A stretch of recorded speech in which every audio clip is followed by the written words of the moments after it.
Wolverines, with their sights set on another national championship, already with 11 in their past. The intensity of a capacity raucous crowd, the toughness of two national powers, the speed of lightning on each side of the ball, it simply does not get bigger than this.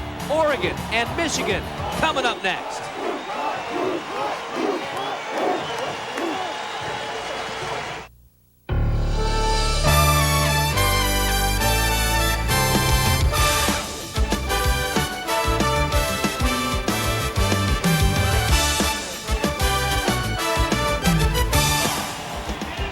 Autzen Stadium, everyone, the largest crowd to ever see a sporting event in the state of Oregon.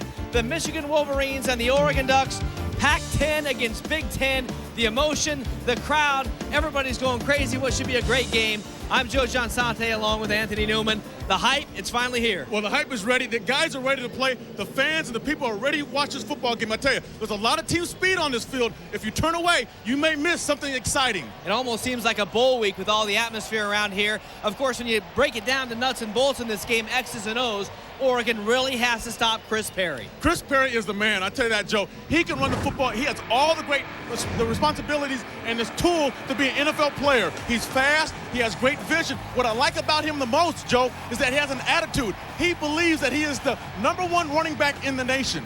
And very fired up before the football game, showing a lot of emotion. Of course, he had 170 yards in that blowout over Notre Dame a week ago at Michigan Stadium. He also leads the country in yardage, 549. He averages 7 yards a carry. He's just getting started. He's a legitimate Heisman Trophy contender. Now, when you look at the Oregon defense, stopping him is #1. And last week, that defense had 13 tackles for loss against Arizona. Today, though, different story with this great offensive line. Well, I don't think the Michigan's offense has seen team speed like the defense will impose. The defense for the Ducks are fast. You got guys like Devin Long, Jerry Matson running to the football from sideline to sideline. Michigan hasn't seen this team speed yet. Of course, Oregon's goal always is to try and make teams one-dimensional. They would love to see if John Navarre, the quarterback, can beat them. They always strive to stop the run, and the defense allowing just 71.7 yards per game. That's 15th in the nation when it comes to stopping the guys carrying the football out of the backfield. Some of the X factors this week, all the lead up. Can you be too excited to play a football game like this? Well, no, you can't, because when the game starts, you're ready to play. You want to unleash all your emotions on that football field and do the best thing you can. Of course, for Oregon, good news is that Sammy Parker is going to play in today's game. He was questionable this week after hurting his ankle against Arizona, but Sammy Parker, with that ankle, will play in this football game. Folks, it's finally here. 58,000 fans getting ready for a game that will be remembered in these parts for a long, long time. The Ducks getting ready to take the field. It's Oregon and Michigan. And it's coming up next right here on the Oregon Sports Network.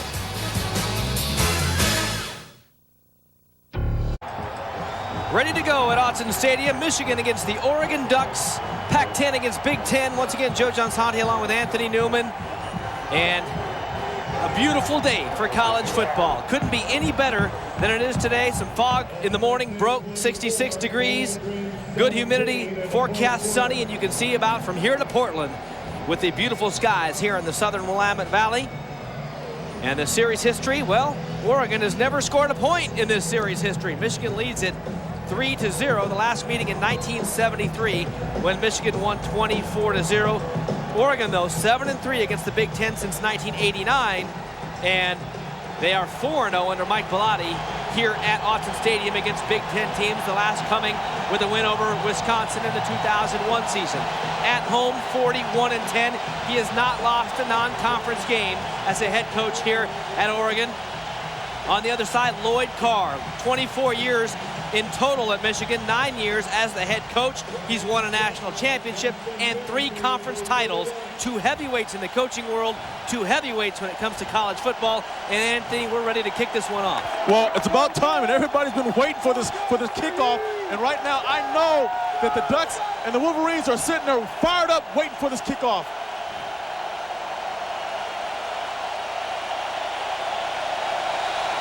So here we go.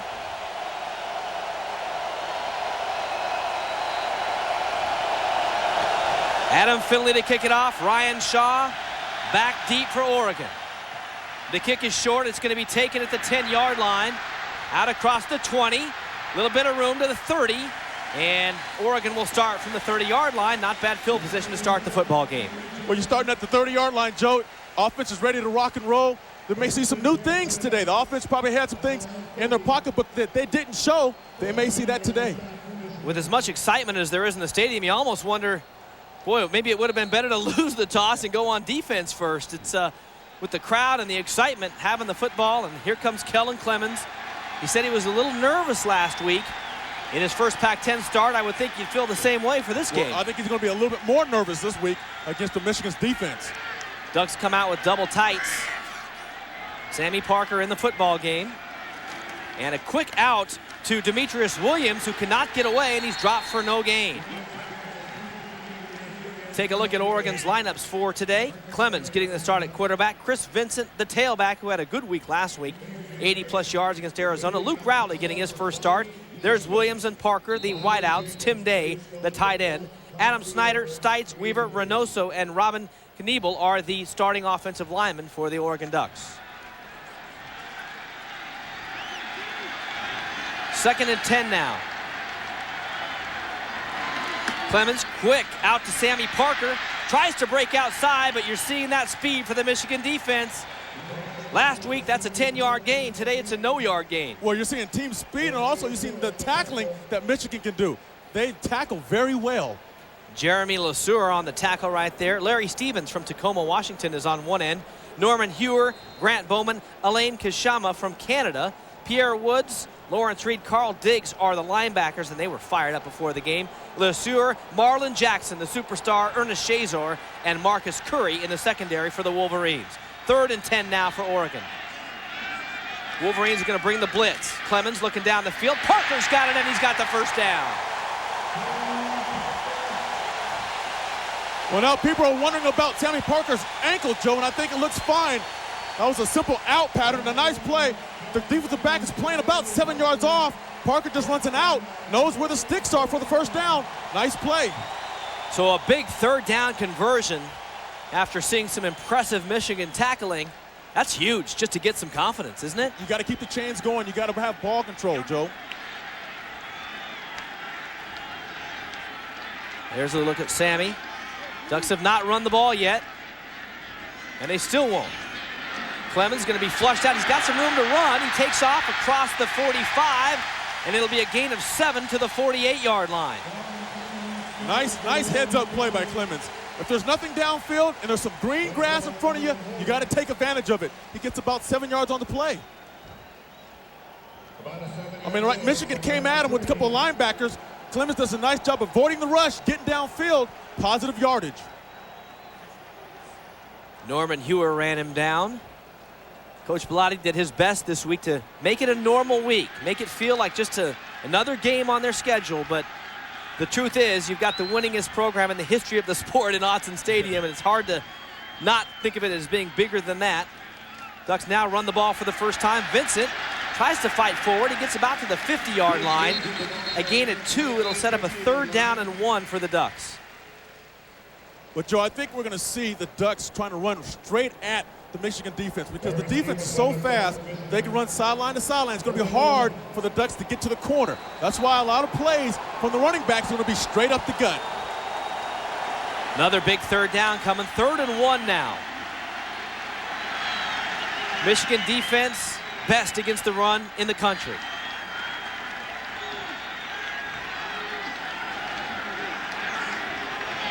Ducks with a tight formation. They'll go to the pitch to the outside. And Vincent dives forward. It's going to be close to the first down. And he just gets it. It'll be a first down for Oregon. Lawrence Reed couldn't get there quite in time. And the crowd's going nuts. 2 first downs. A nice, simple, just play just around the corner, just a misdirection play. Chris Vincent, now I tell you, Chris Vincent had some green grass, but Lawrence Reed, as a linebacker, caught him and saved the game touchdown. Vincent doing a nice job after contact. He was hit short of the first down, but stretched it out. Ducks with another set of downs, and they'll change formations. Michigan defense confused on this play. Ducks run it, and they get Vincent behind the line. Surprising. Boy, Oregon had the Michigan defense confused. And if they would have had some sort of pass or interesting play going, they might have had something going. Well, Joe, I think some guys were confused on that Michigan defense, but not everybody. And the guys who's making the tackle, they knew what was going on. And that's that defensive line for Michigan with that speed. Getting behind, getting past the offensive lineman of the Ducks, making a play in the backfield. Larry Harrison on the stop right there, 6'3", 304. Just a sophomore from nearby Detroit. About a 30-minute drive from Ann Arbor. So Ducks now is second and long. Michigan shows like they're coming, and they are. Clemens to throw. Puts it down. He's got a lot of room. Clemens across the 45 with a 40. And he picks up about 12 yards on the carry, and it'll be 3rd and 2 now for Oregon. Tell you, Clemens is playing smart football right now, Joe. He's taking advantage of that green grass. He's taking advantage of those holes. He's dropping back. There's no one downfield. He's taking upon himself to get some positive yardage. Outrunning Lawrence Reed to get about 8 yards. Nice play. I mean, you can see the hole open up nice and wide. Clemens does a great job of finding that open area, getting positive yardage. Marlon Jackson there for the stop. 3rd and 2. Another big 3rd down. Oregon's 3rd of this drive. Going to run the ball. Terrence Whitehead, 40 to the first down and the 35. 3 for 3 on 3rd down for the Ducks in the early going. It's a nice job by the Oregon offense controlling this football, controlling the clock, keeping that Michigan offense off the field. Running plays like this was Terrence Whitehead. You know, Terrence has been out for a little while. Now he's got fresh legs. He's ready to rock and roll today, Joe. Michigan Wolverines have not allowed a point in the first quarter this year. They've allowed 1 touchdown in 3 games. Oregon driving in the early going here in the first quarter. 5 minutes off the clock on this drive. Clemens going to throw it on the play action. Looking deep, going deep. He's got a man, but cannot hit Sammy Parker, who is wide open. Ooh, that's a long foul ball right there, but I tell you what, that's a missed opportunity. Sammy Parker was wide open. I think that was a broken coverage by the Michigan secondary. Boy, he was open. Just had to loft it up for him. Offensive line doing a great job of giving Clemens some time. Throws a post pattern, just a little bit too far. Great protection by the Oregon offensive line. Clemens had enough time to have a sandwich, balance his checkbook, and get to work. And he still hit it over the top of Sammy Parker. 2nd and long. Up the middle, Whitehead with some room to the 25, where Oregon will face another 3rd down. That's how you attack a defense with speed. You run right at them. You run right down the middle. The Oregon offensive line are huge. They should put all that mass, you know, to work. Push those guys back, create some seams for the running back, as you see Terrence Whitehead finding a seam, getting downfield. Not a big hole, but big enough for Terrence Whitehead to get through it. It's just a seam, Joe. That's all they need is just a little seam. Those running backs can explode through those little gaps. So far, it's a 6-minute drive.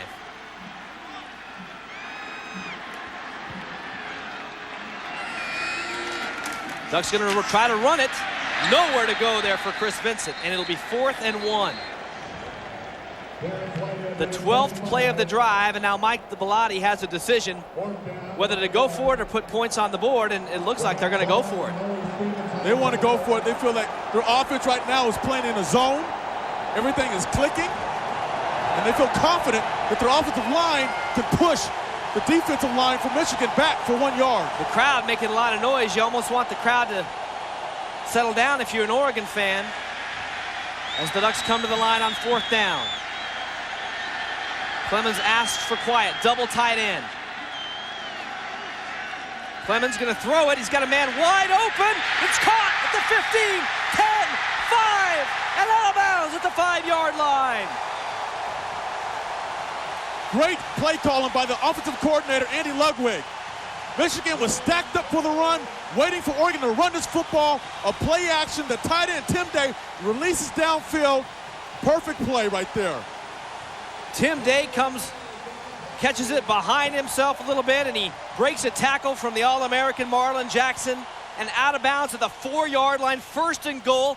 This will be the 14th play of the drive. 7 minutes have gone off the clock on this drive. Can the Ducks get it across the goal line?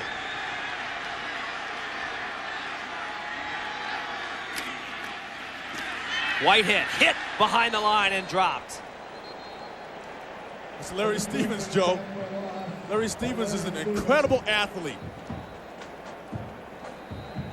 This guy is not real big, but I tell you what, he knows where the ball is and he knows how to get to the ball carrier. And when he gets there, he tries to do some damage. This is the longest the Michigan defense has been on the field this year at any given time. Half of the first quarter is gone on the opening drive. Second down now.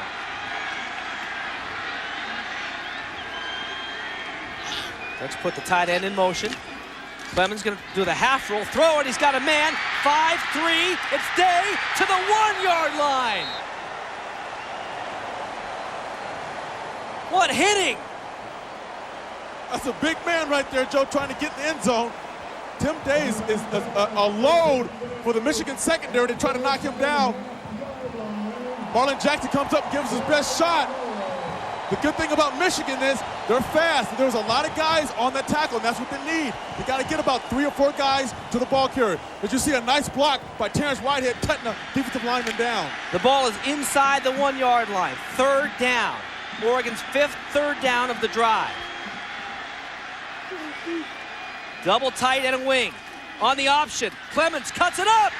He is across and they give it to him. He is laying across the goal line. Clemens was laying across the goal line and they do not give him the touchdown. The ball is sitting on the goal line. That ball looked to be across. Well, I think, Joe, they're saying that his body hit the ground before the ball went across the goal line. As we look at it right here, decides to go upfield. It's hard to see from that angle. If you're laying on a player, you're not down. Correct. You have to be on the ground. 4th down, and Oregon is going to go for it. 4th and inches. Huge swing play coming up. And the Ducks have motion on the line. And now they're going to have to kick the field goal. That hurt you right there. Might be against Michigan then, Joe. Full start. Offense. 5 yards from the previous spot. Still 4th down. A critical mistake as Oregon was going for it on 4th down after an unbelievable drive. Clemens goes across the goal line. The referees say he was down. From our vantage point, it clearly looked like he was across the goal line. You see Mike Bellotti giving him an earful. We don't know on what play. He's trying to get the young quarterback to make the right choices. Jared Siegel on for the kick. It's blocked by Michigan, and it's picked up by the Wolverines. And Michigan, after sitting defensively for 8 minutes, scores the first touchdown of the game. What a devastating play for the Ducks. You take points off the board, and all of a sudden you give points to the other team, Joe. That is a dagger in the heart right there. And you got to tip your hat off to Michigan to making a great play, defensive-wise, coming through there, coming through the line, blocking a field goal. Simple, quick. Somebody up front for the Oregon offensive line, not doing their job. Somebody slipping through right there. Then they're taking advantage of the block kick, taking it back, getting 6 points on the board. Jeremy LeSueur takes it in for the touchdown. Marlon Jackson with the block. They're 2 superstars on defense. And after all of that, the Wolverines score a touchdown. I've never, ever seen anything like that in football. Oregon drives the length of the field. They take off 9 minutes off the clock. They convert 3rd down, and the extra point is no good. They convert 3rd downs. They get across the goal line, but they are ruled down before the ball went across. Then a penalty, then a block kick for a touchdown. Oregon emotionally has to get it back up again. Michigan with the first score. They lead it 6-0.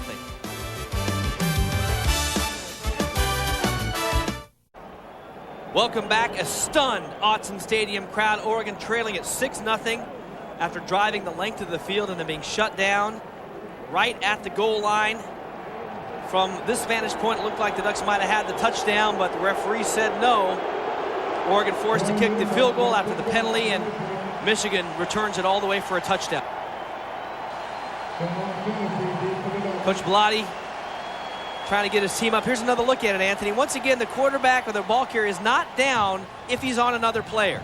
Yeah, and it's hard to see from this angle, and you can't tell if that looked like that, maybe that left hip might have hit the ground. And that's what apparently what the referee saw is that his left hip or his right hip hit the ground, but he's rolling on a player. That was a touchdown. That was a touchdown.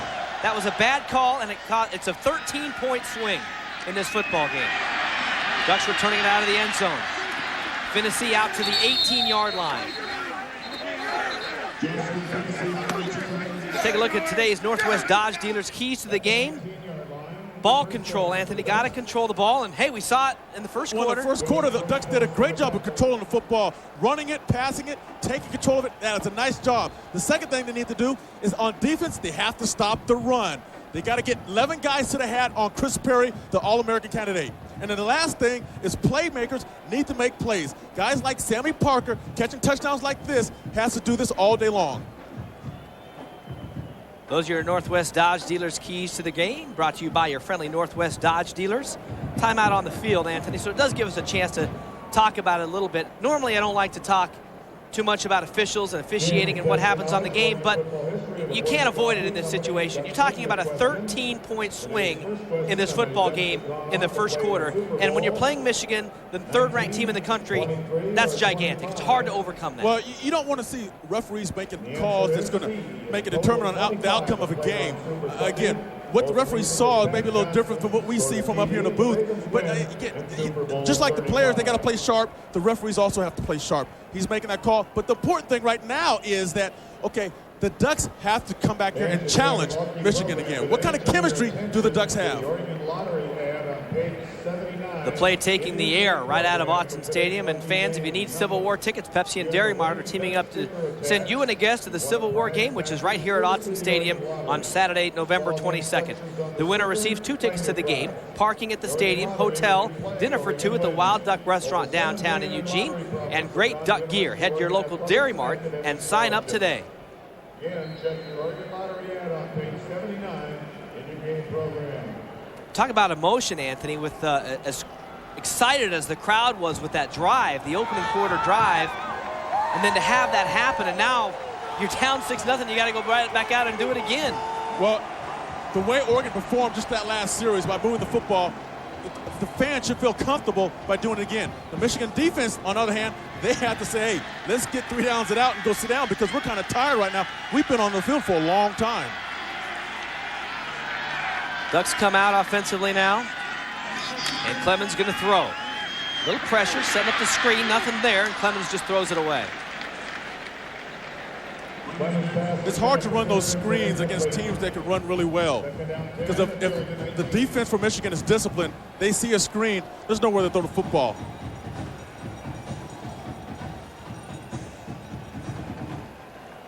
So Oregon with an unbelievably bad break in the early going of this football game against such a great football team.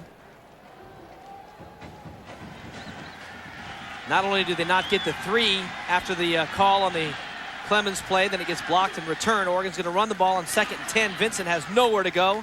3rd and 9 now coming up.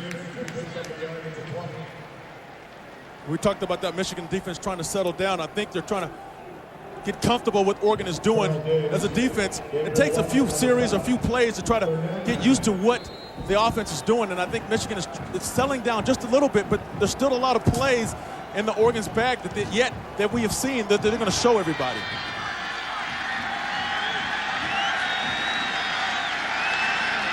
Third and 9 now for Oregon. That's Williams in motion. Pressure. Now he's got a man, and Oregon picks up another 1st down. Kellen Taylor with the catch. Ducks move the chains again. You got to move the chains. You got to control the clock. Kellen Clemens does a great job of stepping up. The offensive line is doing a great job of blocking. Finds the open man. Kellen Taylor makes the play. Oregon's defense is probably dying to get on the field. I mean, Oregon fans don't want him to. They want the offense to score some points, but the whole first quarter they have not played yet. First down now. Vincent tries to break it outside, and pretty tough to do against this team, but he takes a big hit at the end, and no flag comes out as the action carries into the white stripe on the far side. See Sammy Parker jawing a little bit. Well, Chris Vincent tried to bounce this outside. This play was designed to go up the middle again. There's nothing there. Chris has to bounce it outside, but I tell you, this defense from Michigan is fast. It's hard to run sideline to sideline. Now, people are yelling and talking about that was a late hit, but I think those bodies are just flying into his legs, and he went down pretty hard. Fans, of course, reacting to the Mega Vision scoreboard here, the Duck Vision scoreboard at Autzen. It'll set up a 2nd down and 10 now for Oregon. Clemens on a quick drop and a slant to Parker. He's at the 45 to the 46 and enough for a first down. And the referees run right in and tell Sammy to go back to the huddle. Don't want him to be excited about his first down catch. The same man who missed the call on the touchdown. Well, that was a simple slant pattern, and I tell you, the defensive backs for Michigan, they're giving Sammy Parker some respect. Marcus Curry's playing about 10 yards off because he's scared that Sammy may go deep on him. Running a 10-1, I would be too.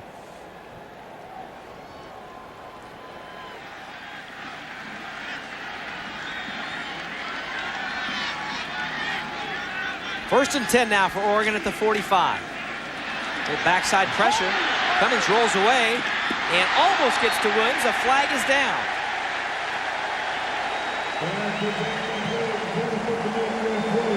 See what the flag is. That's usually a pass interference down in that area.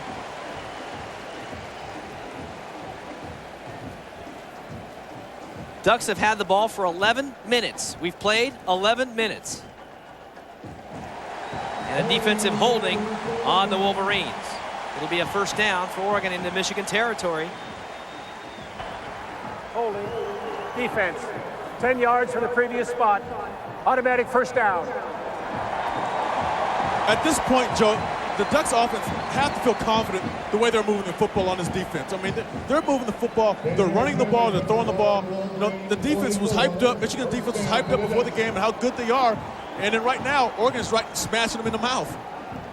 Ducks over 100 yards of offense here in the first quarter. Still looking for some points to show for it, though. Quick count. Ducks try to head up the middle. There is no running room. Absolutely nothing for Chris Vincent. Chris Vincent stopped for no gain. Ducks are going to have to run the ball at some point in this football game, Anthony. Well, you're right, and fans get bored with that. They wonder why they keep running. The Ducks are running right down the middle, but you have to establish a running game. It makes the passing game a lot easier. They're trying to pop it in the middle, trying to find a seam so Terrence Whitehead or Chris Vincent can get through. Chris Perry tried to stay loose on the sideline. He came out from the locker room all fired up, and they've been sitting there for a half an hour, have not had a chance to get their hands on the football. So both offenses, offense for Michigan, defense for Oregon, trying to stay loose. 2nd down and 10. Ducks hand the ball up the middle. Hit immediately is Terrence Whitehead. And again, Oregon faced with a 3rd and 10. Picks up about a yard. On 1st down and 2nd down, Michigan's defense is doing a great job of making plays, making 3rd down, 3rd and 10, 3rd and 12. But now 3rd down conversions, Oregon's converting. They're getting those 1st downs. That's what Michigan's defense has to do, is get off the field. They've been on the field too long, Joe. Big conversion attempt here as Oregon is not in field goal range. And 3rd and 10 for Oregon. 7 on the play clock. Ducks having some trouble. Now 5, 3, 2, and they get the play off. Here comes the blitz. Clemens steps up, has a man, but he does not hit him. Clemens had about 30 yards of green in front of him. And cannot get the completion. It'll be 4th and 10. Well, Michigan sent the house that time. I mean, they sent everybody. They're trying to put pressure from the outside and the middle, so Clemens had nowhere to go. Clemens found a little seam to step up, but didn't have enough strength to get the football to his receiver. Ducks quick on the ball to punt, and they get the punt off, and it's kind of a wobbler, and it's caught at the 15-yard line, and Grayson goes down there. Kellen Taylor with the tackle. The Wolverines will get their first shot with the football at the 15-yard line. So with 2:11 to go in the first quarter, we will finally see the Michigan offense and the Heisman Trophy candidate Chris Perry and Oregon's defense. Can they stop him? We'll find out after this.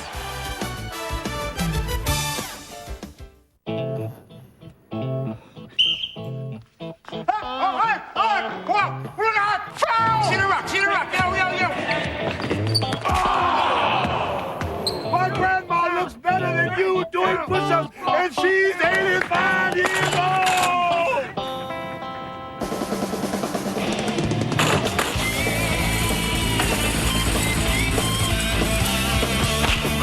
For more info, go to OperationGraduation.com. For the first time in the history of baseball, this is November baseball. And the 3-2 pitch. Swung on a drill to right field. Going back Sanders on the track at the wall. See ya! See ya! See ya! A home run by Derek Jeter. He is Mr. November. Oh, what a ball game!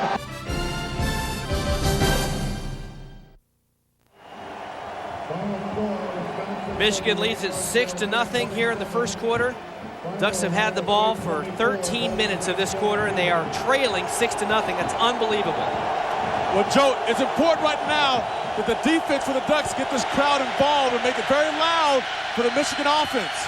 Everybody in this stadium is on their feet right now. John Navarre, the quarterback for the Wolverines. He'll go back and throw on first down, looking to the outside and over the top of his big receiver, Braylon Edwards, and it'll be 2nd down and 10. Lineups for today's ball game on offense for Michigan. John Navarre, the 50-year senior. Perry, Heisman Trophy candidate. Fullback is Kevin Dudley. Avant, Edwards, and Massacoy, the receivers and the tight end. And the big man among the middle, 4 of them are All-American candidates. 2nd down and 10 now for the Wolverines. They'll hand it off to Perry, cuts it up the middle, and he'll fall forward for a gain of about 4 across the 20, setting up a 3rd down 6 for the Wolverines. Defensively for the Ducks now, Olshansky, Valenzuela, Junior Ciavi'i, and Devin Long are the defensive linemen. Mitchell, Matson, and Martin, the 3 M's, Oregon's linebackers, and Stephen Moore, Justin Finney, his 3rd start. Marley Tucker and the senior, Keith Lewis, at this free safety position. 3rd, and we'll call it 5. Navarre looking to throw it. Good protection. A lot of time, man wide open, but he overthrows him, and the Wolverines will go 3 and out. Right there, Joe, the Ducks got a little bit of lucky. They had a little confusion on defense, but I tell you, Navarre, he's a quarterback that has a lot of tools, but sometimes he can't hit his receivers. So, a 35-second possession for Michigan, and they will have to punt the football. Stephen Moore back deep for Oregon. Adam Finley will punt for the Wolverines. Keith Lewis almost gets in there. It's a very high kick, and Moore calls for the fair catch at the 40 and takes it from there. So Oregon, again, with their 3rd possession, they have been moving the ball very well in this football game, yet they trail it 6-0 on the block kick. We're back after this.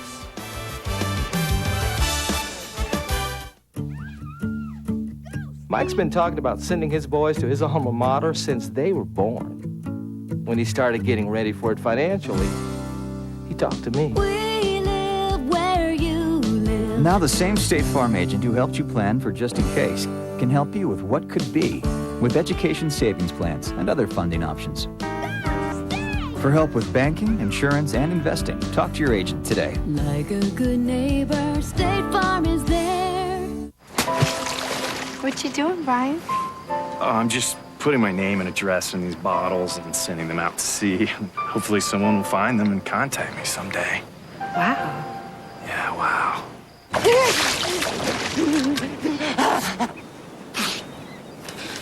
Why? Why do you torture me, Brian Henderson of 12 Maple Lane? For the great taste that won't fill you up and never lets you down, make it a Bud Light. Brian. Nice to meet you. Bi-Mart's pharmacies are keeping up with your busy schedules with our online refill program. Now you can log on to Bi-Mart.com and refill your prescriptions with just a few simple clicks. After you fill out and submit the online form, your regular Bi-Mart pharmacist fills your prescriptions, so you can just stop by and pick them up. After all, wouldn't you prefer that your prescriptions were waiting for you? What a nice change. Bi-Mart's online prescription refills. Another reason we're not your average drug and discount store. Ducks moving the ball offensively as we were away. A big play. Ducks moving the ball. Terrence Whitehead, another look at it, Anthony. Another screen. They fake the screen one way, go the other way. Terrence Whitehead gets to the outside, gets to the corner. Positive yard. Nice blocking downfield. About a 20-yard play. To the Michigan 42-yard line. Clemens going to throw. Looking downfield. A lot of time. He dumps it off short to Williams. It'll be a gain of about 4. Boy, he was looking for Sammy Parker to clear deep.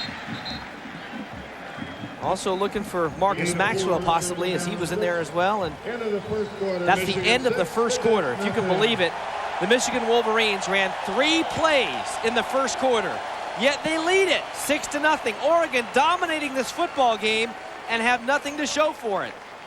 Second quarter coming up when we return on the Oregon Sports Network right after this.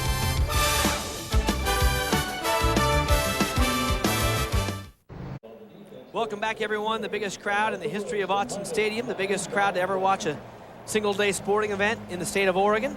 And Michigan leads it 6-0. And if you're just tuning in, you might think, well, maybe Michigan's moving the ball a little bit. Michigan has had 3 offensive plays. Oregon has dominated this game, converting on third down, Anthony, and moving the ball. It's all about the Oregon offense right now. They've been staying on the football. I don't think the defense of Michigan has stayed on the field this long. I think their conditioning is getting tested right here. That's a play that's going to determine the outcome of this game, Joe, because a lot of people think it was a touchdown. The referee saw it a different way.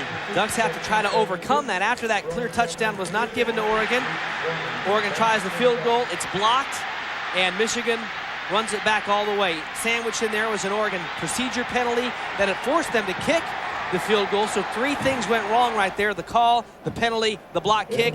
And just like that, when you make mistakes against a team this good, they'll make you pay for it. You can't self-destruct in a team like Michigan. When you play against teams of maybe a Nevada or a Mississippi State, those kind of things, you can overcome it. Against Michigan, you can't do that. You got to play for 4 quarters.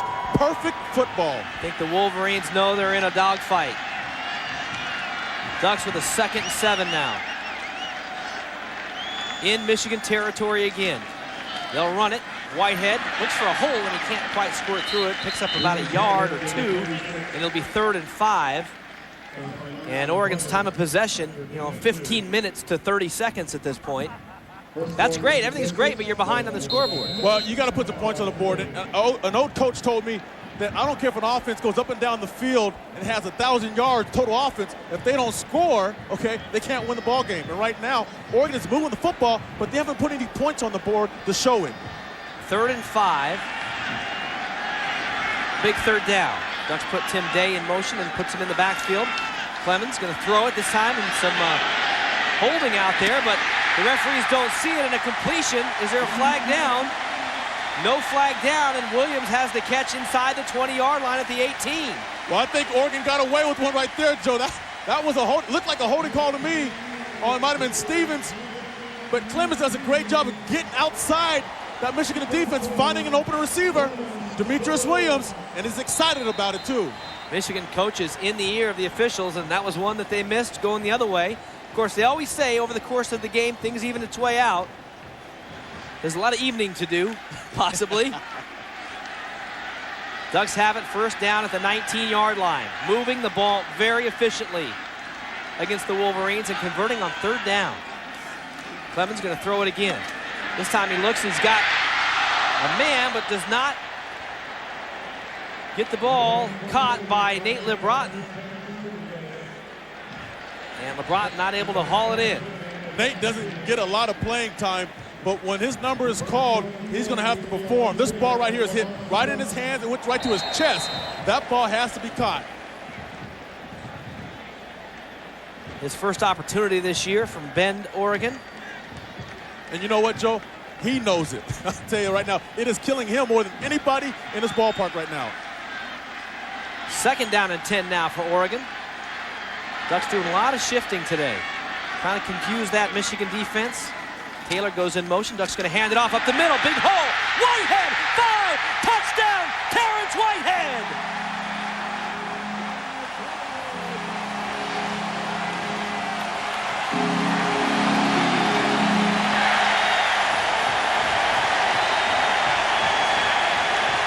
Well, Joe, everybody was wondering why they're trying to go up the middle all the time. This is the reason why. There are seams in that hole, in that Michigan defense. When you find those seams, a guy like Terrence Whitehead can explode through those seams and get the touchdown. Oregon responds back to the Michigan touchdown on the blocked field goal attempt. And Jared Siegel has a chance to give Oregon the lead. This one is up, and this one is through, and Oregon leads number 3 Michigan here in the second quarter at Autzen Stadium. It's far from over, Joe, but I tell you, they are excited about this. The fans, you can hear it, excitement.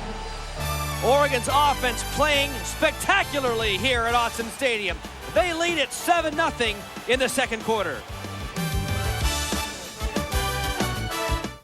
September is your last chance. Time for one last cookout, one last road trip, and in September, one last chance to grab a great selection of 2003 Dodges in stock with our best deals, like cash allowances of up to $4,500 or 0% APR financing for 60 months on select models. Plus, get Dodge's fully transferable 7-year or 70,000-mile powertrain limited warranty. Great products, great protection, great deals. See your local Dodge dealer for the best values in America. I'll never forget how I felt when I got that call. I thought it was a mistake. I couldn't believe that I was HIV positive. But that was 13 years ago, and I've learned a lot about how to stay healthy and fight back against the virus. HIV still isn't curable, but it's treatable and preventable if you take the time to learn how to protect yourself. So get into the fight against HIV and AIDS. Call this number for more information on HIV testing. Interesting guests, lots of good calls, and some dynamics, Mike, between you and me. What kind of clue could he possibly have? He doesn't have one now. I know that. That's insane. You have to have some passion because the fan is passionate. You have to be able to match his passion. Otherwise, you know what? You're not doing a good job. Why do you come on and say, I've busted my butt, this kid plays basketball? More than anything else, I think the show is New York. Mike and the Mad Dog, weekday afternoons, right here on Yes. If we haven't figured out what makes it work by now, you know what? We're doing a pretty good imitation. Welcome back, everyone. Oregon with the lead now, 7-6 over the Michigan Wolverines. 3 long drives, and Oregon does lead it by a point. I know that Coach Bellotti would want more, but he'll take the lead. Another drive, Anthony. They have run 31 offensive plays already in this game. Well, when I talked about ball control at the beginning of the game, I didn't know that Oregon was going to really take the football and never leave the field. That offense is really converting down on third downs. Blocks like this by the receivers, Tim Day, Terrence Whitehead getting in the end zone. That's putting an offense together. The Carls Jr. scoring drive, 7 plays, 60 yards. It took him 2:31.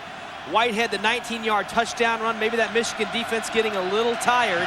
They've been on the field the entire game, and I'm not exaggerating. Their offense with only a 3-and-out. Jared Siegel's kick is deep into the end zone. And the swift Michigan return game will have to down the ball. Jackson will down it, and the Wolverines will start at the 20-yard line. And get ready for the crowd. Total yards is not a typo, folks. 153 yards for Oregon, just 5 for the Wolverines on 3 plays. And here comes the noise. Here come the Wolverines.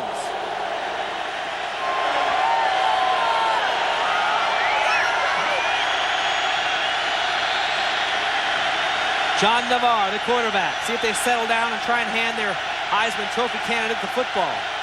Perry's going to take it. And he gets a couple, and it's going to be it. What Oregon is doing to stop this run is they're bringing a safety down. Keith Lewis is coming in the box area, Joe. And I mean the box area, that means he's coming down next to the linebackers. The #1 goal that Oregon defense wants to do is stop Chris Perry. If you get Chris Perry, if you let him loose, he's going to hurt you. Nobody in the stadium has sat down. It's just amazing. I've not seen that before. Nobody is sitting.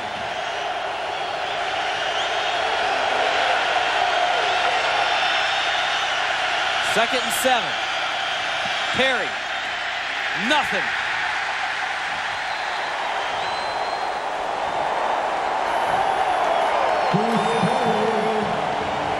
The emotion from the offense is flowing over to the defense for the Ducks. Again, you got the linebackers flowing, getting off blocks.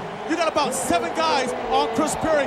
That's how you stop the Michigan All-American. You're getting 11 guys to the football. Pretty simple there. Junior Salvii just beat his man.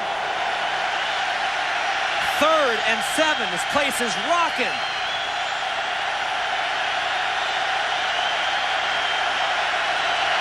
Navarre to throw.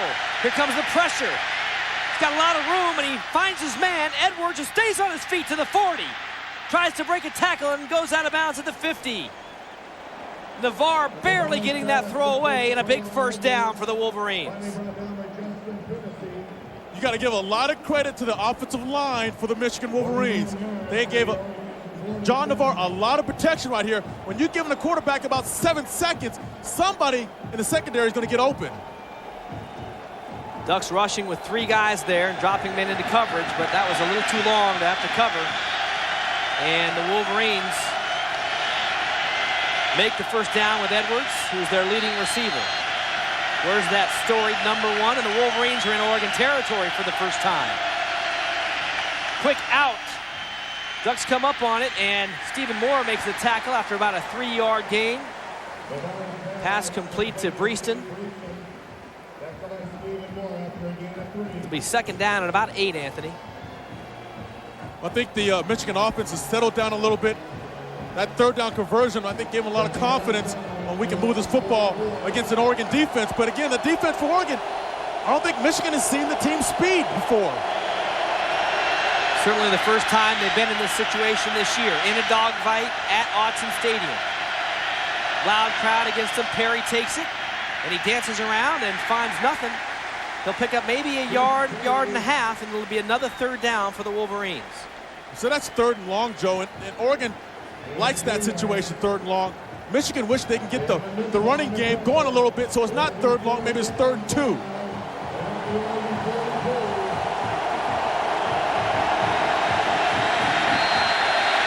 Crowd bringing it again.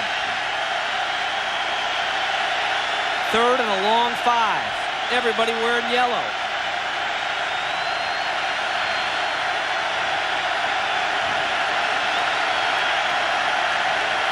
Ducks come on the blitz. Mitchell almost gets to Gutierrez. Incomplete. No flags down. It'll be 4th down. They're trying to put pressure on John. They're trying to get to the quarterback. That's what you got to do. You don't want a guy like John Navarre sit back there picking you apart. You got to come after him. So the Wolverines with 1 big play, but then they're going to have to punt it. This is fake territory, though, so Oregon will stay in their normal defense. Ducks will stay in their normal defense except for the deep man, which is Stephen Moore. And watch for the fake. It is a fake. It's fumbled, though, and Oregon gets on it. A special teams mistake by the Wolverines. And the Ducks get on the football, and they'll have great field position. Igor Olshansky on the ball. Well, that play backfired. It was a direct snap to the fullback. He didn't watch the ball in his hands, Joe. The ball went right past him. Huge mistake for Michigan. Huge. And even so, I think Oregon, staying in their set defense, might have been tough to pick up 5 yards on that, even if he had caught it. Gives Oregon great field position at the Michigan 49.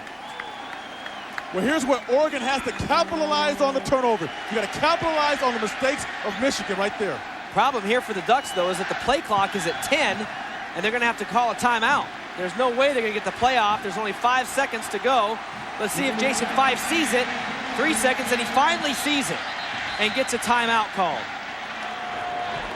So Oregon has to use a timeout not to get the penalty. I think that on the sideline, maybe Oregon thought it was a TV timeout. It was not. They'll get the timeout, and we will have the TV timeout right now. We're back after this. Welcome back to Autzen Stadium, everyone. Lloyd Carr's not been in this position much, and certainly not this year. Oregon leading at 7-6. Trying to fake punt. Oregon, watch Kevin Mitchell. Kevin Mitchell had that figured out from the very beginning. but the snap makes it moot. Well, the snap was a direct snap to the personal protector, but you got a linebacker at the personal protector position. He's not used to catching a football, Joe. You know, he's used to knocking things down and tackling people, not catching footballs. Puts Michigan really in a tough spot here where the offense just has not been on the field. You never really can get into the groove of it. The crowd doing a great job on third downs, especially with Michigan with the ball. They're 1 of 3 on third down. Time of possession, 15-20 to 4. But, you know, that's up to Michigan to convert on third down and keep that drive going, keep the chains moving, and get in the groove. Oregon, on the other hand, is doing a great job of getting off the field on third down, making a situation 3rd and long where there's really nowhere to throw the football. Jason Fife takes in behind center now for Oregon, 22 of 27 on the year. Boy, Kellen Clemens moved the ball in his first 3 drives, and Fife's not going to get a chance. Oregon runs the ball. There's a hole. Whitehead spun around, and a gain of about 3 on the play. So big opportunity here for Jason Fife, and if you're Kellen Clemens, you played very well. It must be very tough to go out in this situation, but Jason's played very well this year. Well, he has. I mean, you're going to have missed emotions with putting Jason Fife in right now. Clemens is playing really well. Do you want to take the guy out right now when he's on a roll and put Jason Fife in? We'll find out how Jason attacks the Michigan defense. Over the top, he's got a tight end across the 30, Day to the 20, and down inside the 15-yard line. Well, that question was answered, Joe. He's attacking it right down the sideline with his big tight end. Big play, Jason Fife, and Oregon in the no huddle. You know, I talked to Mike Bellotti during the week and asked him about the tight end situation. Oregon's been known to use their tight ends, and they haven't used them quite a bit in the first 2 games. This game, they really want to get Tim Day involved in the game plan. Ducks just champing at the bit to get on the ball and let the referees let him run the play, trying to minimize those substitutions for the Wolverines. Fife on the option. Keeps it. 10, 5, touchdown, Oregon!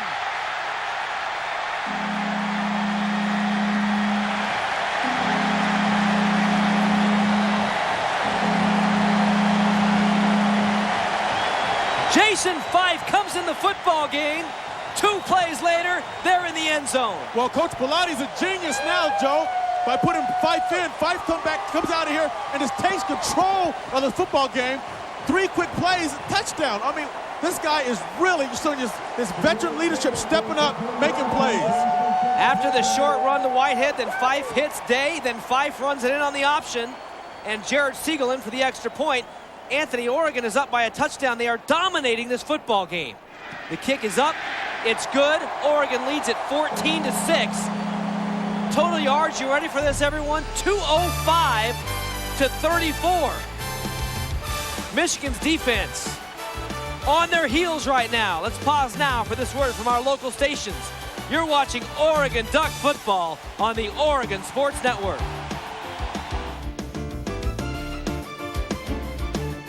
Do you have what it takes to become a big brother or big sister? Well, can you throw a ball or pop a wheelie on your bike? Have you ever played video games? Do you collect baseball cards? Have you ever watched TV all day? Eaten a peanut butter and banana sandwich? Or gone to the movies? Think being a big brother or big sister means you have to act like an adult? Think again. Call 1-888-412-BIGS to learn how you can make a difference in a child's life.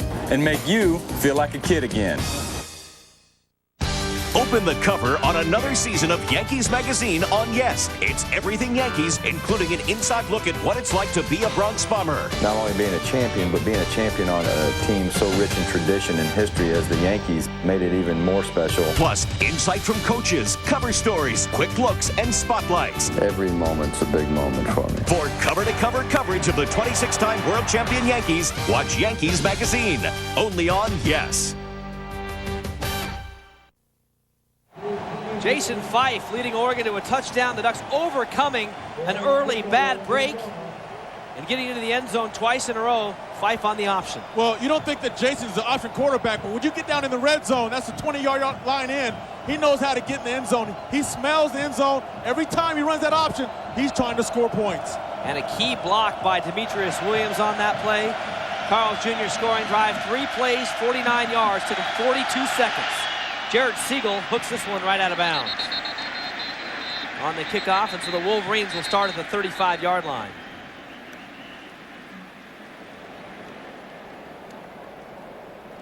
Just missed that one. Nothing more than that. It's a little shank.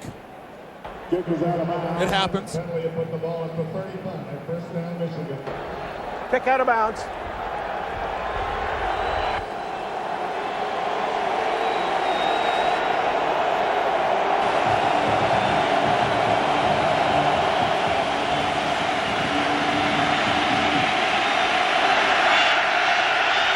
Here come the Wolverines. Perry in the backfield. Fumble. Ball's on the turf. But Navarre gets on it. They'll lose a yard on it. Those are opportunities that Oregon try to take advantage of when the ball's on the ground. You got to try to get it. At the same time, Michigan can't afford to do that. They're in a dogfight right now, Joe, against a team that's hyped up, got the fans behind them. They can't beat themselves right now. You see the Wolverines straining to hear the play call when they're in the huddle. Second down and 11.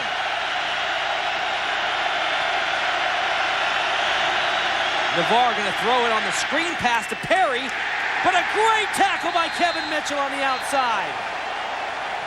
Beats his man, and it'll be a loss of 5 on the play.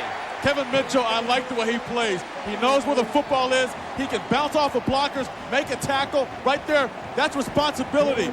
That's game preparation. He knew for some reason a screen was coming. He makes the play off the blocker, makes the tackle. 3rd and 16.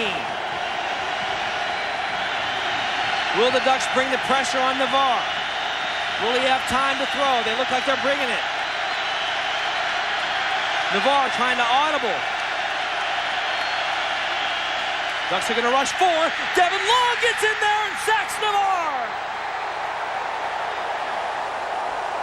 This place is going absolutely crazy.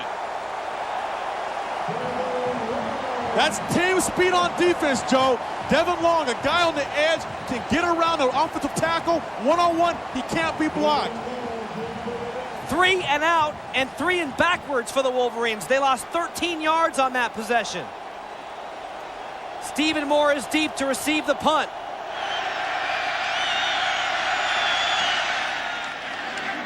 Big punt. Moore will take it at the 40, straight up the middle. Moore has room. Breaks one tackle to the 30. No flags down. Moore, 5. Touchdown, Stephen Moore. Unbelievable. The Michigan Wolverines right now, Joe, are shocked and dismayed on what's going on here today. Stephen Moore takes it 55 yards for the touchdown. Stephen Moore just takes it right up the gut, and that's what you do as a punt returner. You take it right back at him. With the great speed like Stephen Moore, you're not going to catch him.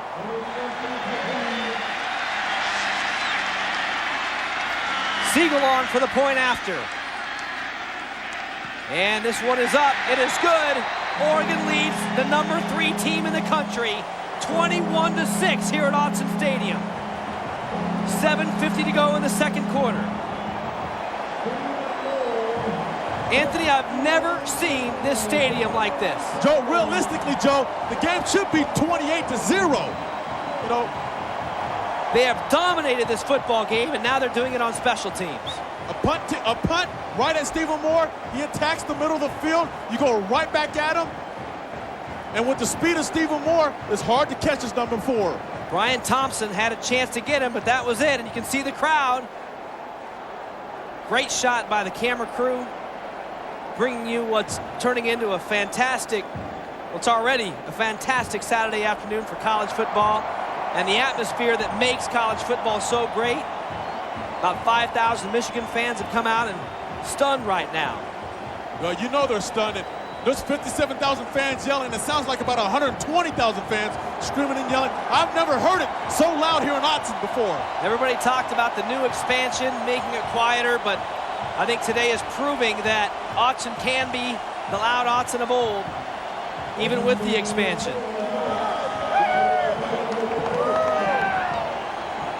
Ducks are playing great football right now. Michigan has to be a little shell-shocked, and Jared Siegel will kick it off deep. And he shanks this one again, and this one goes out of bounds. So 2 in a row for Jared Siegel. Jared has to figure out what's going on there, Joe. I mean, you can give it 1 shank, but you can't go 2.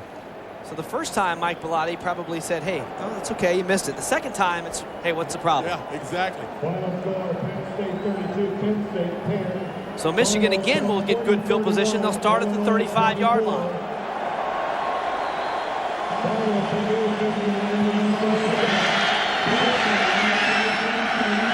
The crowd making noise again for John Navarre, the 5th-year senior quarterback. On the quick out, and pretty good gain of about 6 yards for Braylon Edwards. Justin Finnessy, Keith Lewis, David Martin out there for the tackle. That's very, very important that Justin Finnessy pushes that receiver back inside and allows his defenders to get to him, because Justin Finnessy, he's out there on an island, Joe. And to be out there one-on-one against a guy like Braylon Edwards, it's trouble.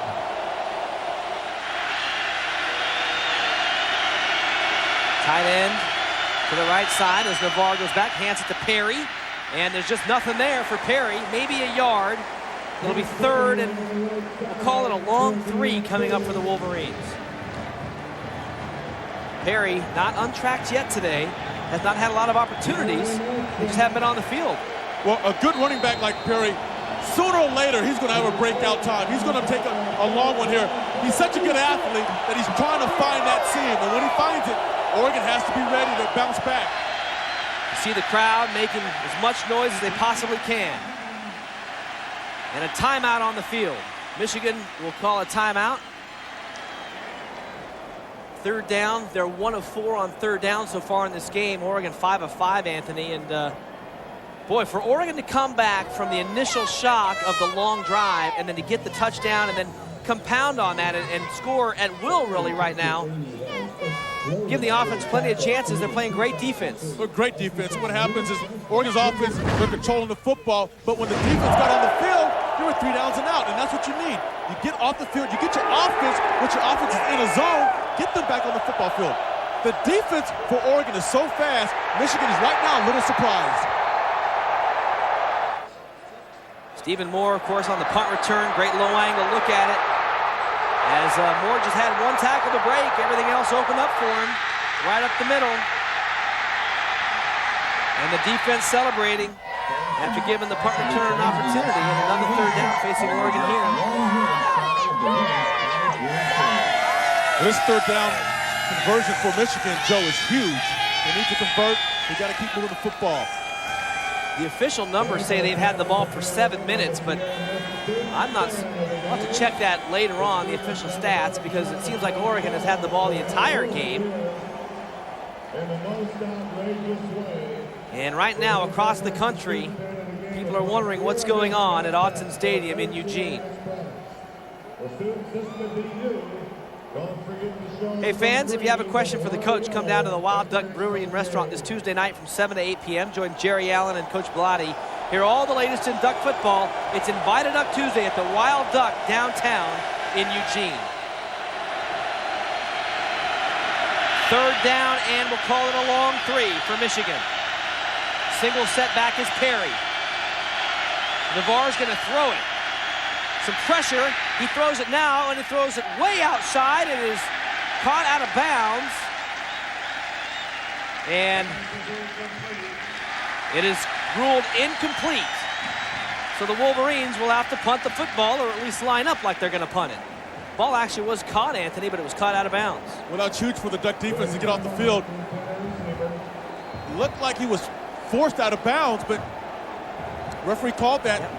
In college football, of course, you can do that. Yes. In pro football, if you push a guy out, as you know, Anthony, you probably used to carry guys on your back. Yes, you did. Stephen Moore back to receive. This is a very high punt, but not very long, and Moore will call for the fair catch at the 26-yard line. And the Ducks will start there. Michigan has done nothing on offense.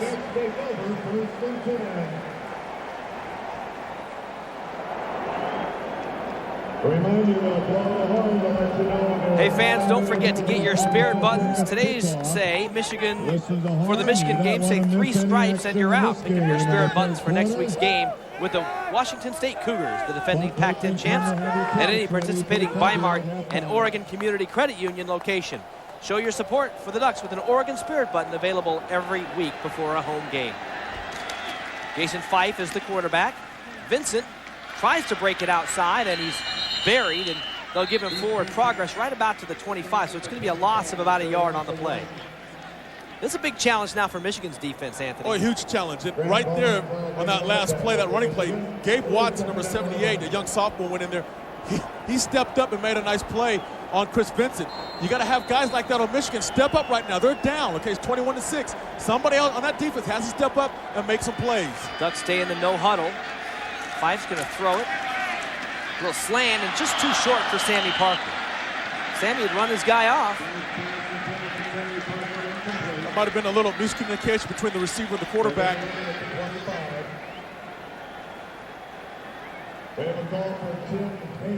So 3rd and 11 now for Oregon. They've converted every 3rd down they've had so far today.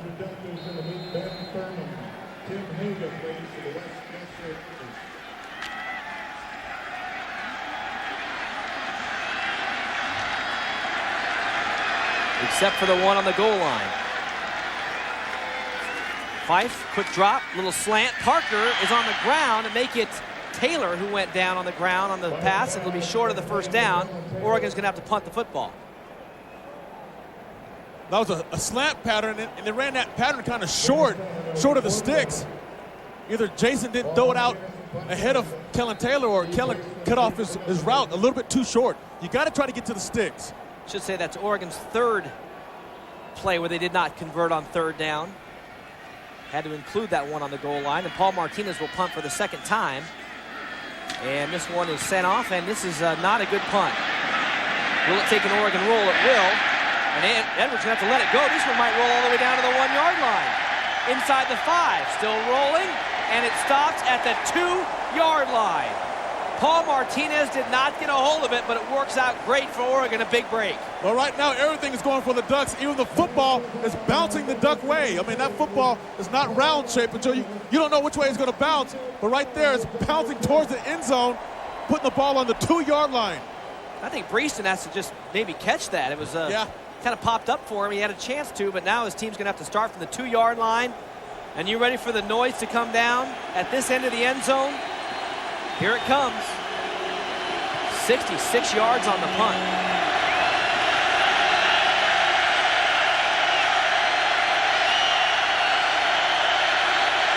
LeVar going to hand it off to Perry. He's hit immediately and drops.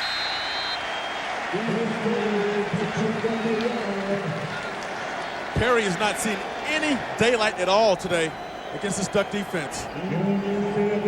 They'll give him a yard out to the 3-yard line.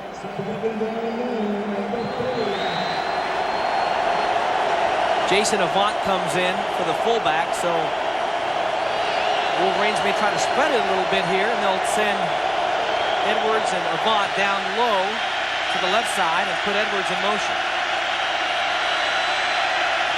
LeVar going to throw it to the outside. Edwards is open, catches it right at about the 7-yard line, and he'll be taken out there. It'll be 3rd and 5 from the 7. It's a long throw to make on the goal line. It's a long throw. It's a simple out pattern, and Stephen Moore had to play that smart. You can't jump that too fast because you don't want to be an out and up. So Stephen plays the odds of letting him run an out pattern. Maybe make the tackle, make it 3rd and 5. And you called that one. You were pointing at that when he went in motion. You knew that was what was coming. I guess 12 years in the NFL will do that. 3rd and 5. Breeston is in the game. He split left. Here's Edwards in motion again. Ducks bring in the house. LeVar makes the completion to Edwards, who gets the first down to about the 13-yard line. So a good play for the Wolverines to get out of their own end. Michigan did a nice job of picking up the blitz. Again, Oregon tried to come after him, sending people from the outside and the inside. Michigan stepped up, made some nice. Chris Perry right there made a nice block on Anthony Trucks. Nice play. Stephen Moore had a shot at him, but he's given up about 60 pounds to Edwards. And did a good job just bringing him down. And 1st and 10 for the Wolverines now. Now their standard set out of the ends of their own goal line, and that one is thrown, and it is called a forward pass. Navarre trying to go to Breeston.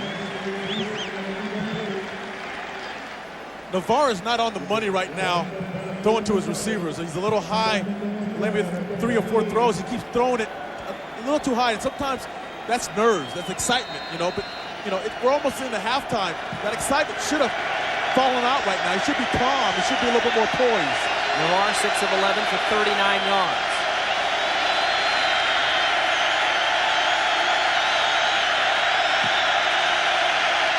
Once again, Edwards in motion.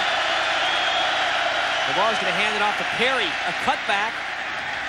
Ducks do a pretty good job on a 2nd and 10, and Perry picks up about 3. It'll be 3rd and long once again for the Wolverines.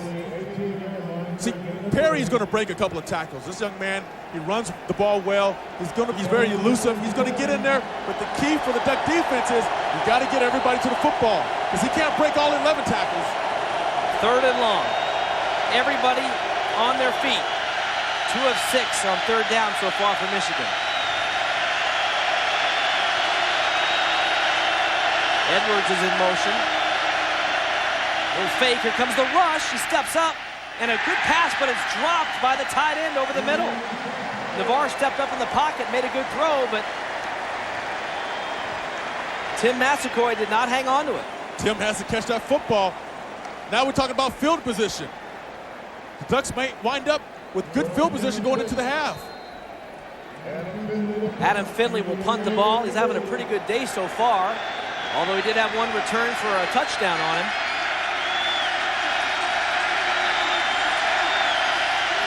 Snap is good. Keith Lewis almost gets to it, and this one turns over. Good punt, and it's caught by Stephen Moore, and he's dropped immediately at the 42-yard line.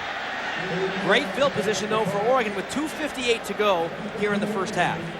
That was a nice job by Stephen Moore catching that football. That was a little tight, a little close for the coach, I know. I know Robin Ross, the special team coach, was a little bit nervous on that, but he caught the football. It's great concentration. Justin Finney right there. He may have been touched. It was close. Stephen did a great job of keeping his concentration, catching that football. Robin Ross knows that he has a good punt returner back there. He feels confident in Stephen Moore's ability. Kellen Clemens is now back in at quarterback. There you see, you look at Robin Ross, one of your old coaches when you were with the Oakland Raiders. And Kellen Clemens now back in at quarterback. Clemens going to hand the ball off. Whitehead to the outside, needs a block. 50, across the 50, and a gain of about 11 for Terrence Whitehead. You know, Joe, those plays are designed to go up the middle, but the Oregon running backs see the field so well that they explode to the outside. I mean, this play is it's a dive play. It's supposed to be right up the gut.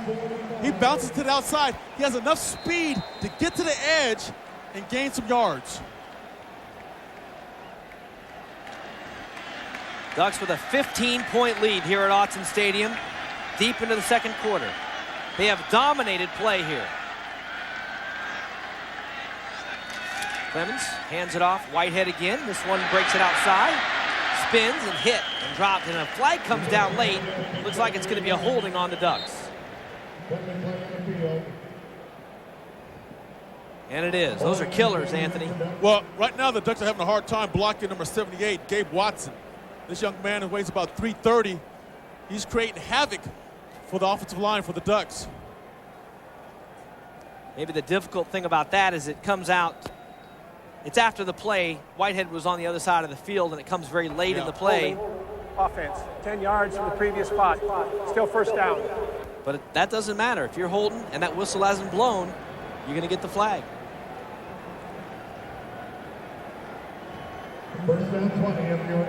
Now Gabe is trying to, well, that looked like just a straight takedown if that was the holding play. Might have come a little bit after that. Yeah, you're right, because he got pancaked right there. So 1st and 20 now for Oregon. Ducks going to hand the ball off. No, they're not. It's a fake. Clemens down the field. LeBron this time makes the catch, and he'll get the original yardage back for a gain of 10. Nice job by Nate LeBron catching the football for the 2nd time. They gave him another opportunity to make a play, and he showed up. Nice play fake by Kellen Clemens. He does a nice job of hiding the football. Receivers getting downfield, and that's that misdirection because Michigan's defense, Joe, is so fast. You have to have misdirection. They flow to the football. You got to keep them going one way, and you go the opposite. 2nd down and 10. Ducks get the original yardage back. Michigan shows a safety blitz, and Oregon's going to run it. And just a couple of yards on the play, so it'll be 3rd down and 8 for Oregon at the Michigan 42-yard line.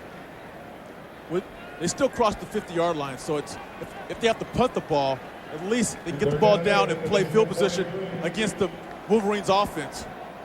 Big 3rd down conversion, though, coming up for Oregon. If they can convert, they'll be in field goal range. So if you want to look at it as a play that maybe is worth a couple 3 points and the possibility for 7, this is it.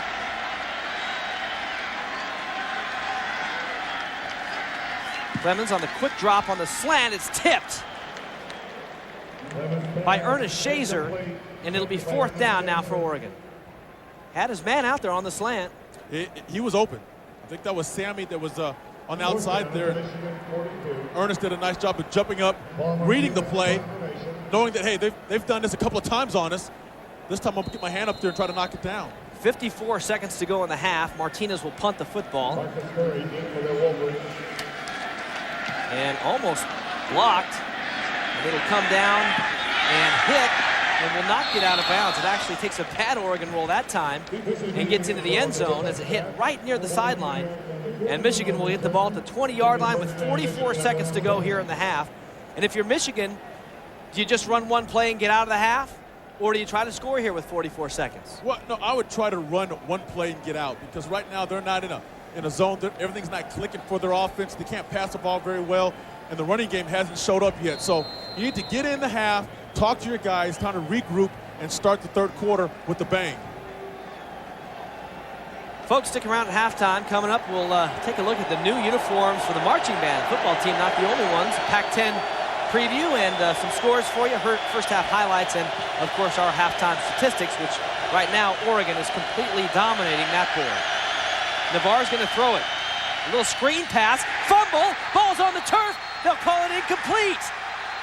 They'll call it incomplete.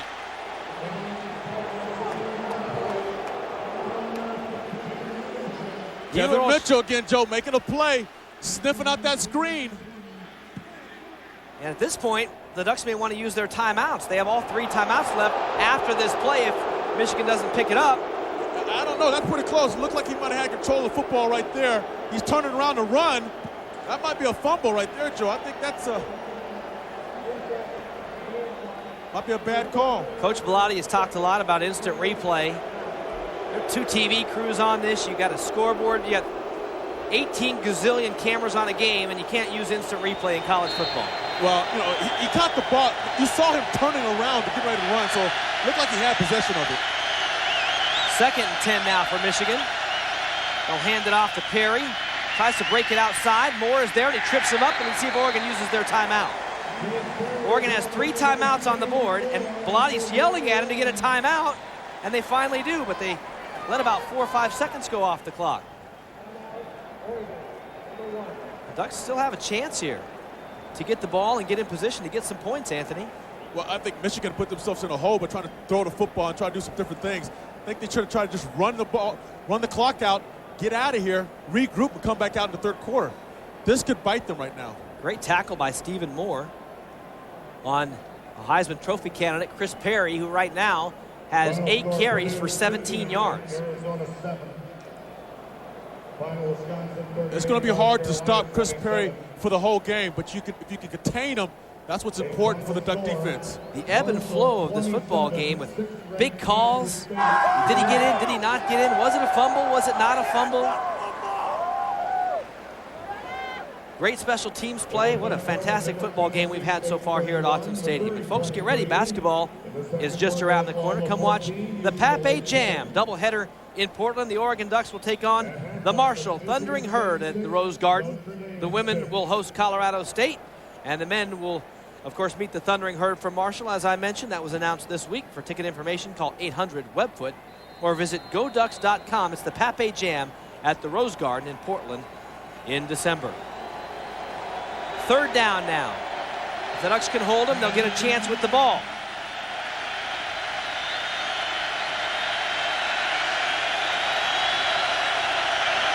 Perry in the backfield. That's Edwards in motion. They're going to hand the ball off to Perry. Tries to break it outside, and he's going to be tackled at the 22-yard line. See if the Ducks can get a timeout here. And they do with 18 seconds to go.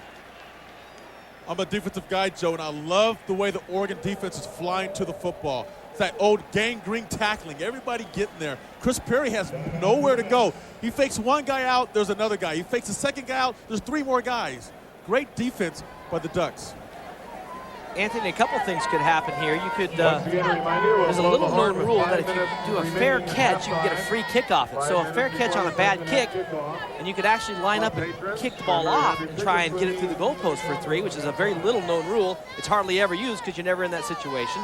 So a bad punt with a fair catch could give Oregon a chance. Also, at this point, why not go after the punt? Even if you rough the kicker, they're probably just going to run the ball, and you might as well take a shot at it. Well, yeah, they want to go after the kicker here because Stephen Moore is going to have the fair catch to give the offense for the Ducks a chance to score some points. Hey fans, State Farm Insurance is a major supporter of women's athletics. Pleased to bring you the University of Oregon women's sports calendar. The women's soccer team plays the Portland Pilots Friday, October 3rd, and volleyball against the Huskies on October 10th at MacArthur Court. Adam Finley is back to punt the ball. Stephen Moore is deep for Oregon. Ducks have some confusion. And now they have it straight. Here's the punt. And it's a very low, short punt. Moore lets it roll. He actually should get on the ball because the time now is going to run out on the clock. And Michigan won't down it until it stops. There are 5 seconds left. Stephen Moore should have grabbed that football and tried to do something with it. But then again, if he would have grabbed it and took off running, you might have ran the clock out. So 5 seconds left. Not much time to do anything with that. That was such a short punt. That rule I was talking about could have come into play if he would have made a fair catch on it. It'd be very odd to see Jared Siegel teeing it up, trying to kick it through the goalpost for 3 points. I don't think I've ever seen it in a game. I haven't. Never seen it in a game. It would come into play like if a team was punting out of their own end zone with like 3 seconds on the clock. Ducks are just going to down it here and go to halftime. And Kellen Clemens takes a knee. Oregon has dominated this football game. They lead it 21-6 after 1 half of play. Anthony, you want to say it couldn't have worked out any better, but it actually could. Oregon should maybe be up by more than they are. Both teams were fired up when they came out to start this football game, but right now, Oregon's the only team right now showing up, playing good football, both offense and defense, and also special teams. So they'll go to the locker room, and a big third quarter coming up. Can the Ducks hold on in the second half against the number 3 team in the country? We're back with halftime after this.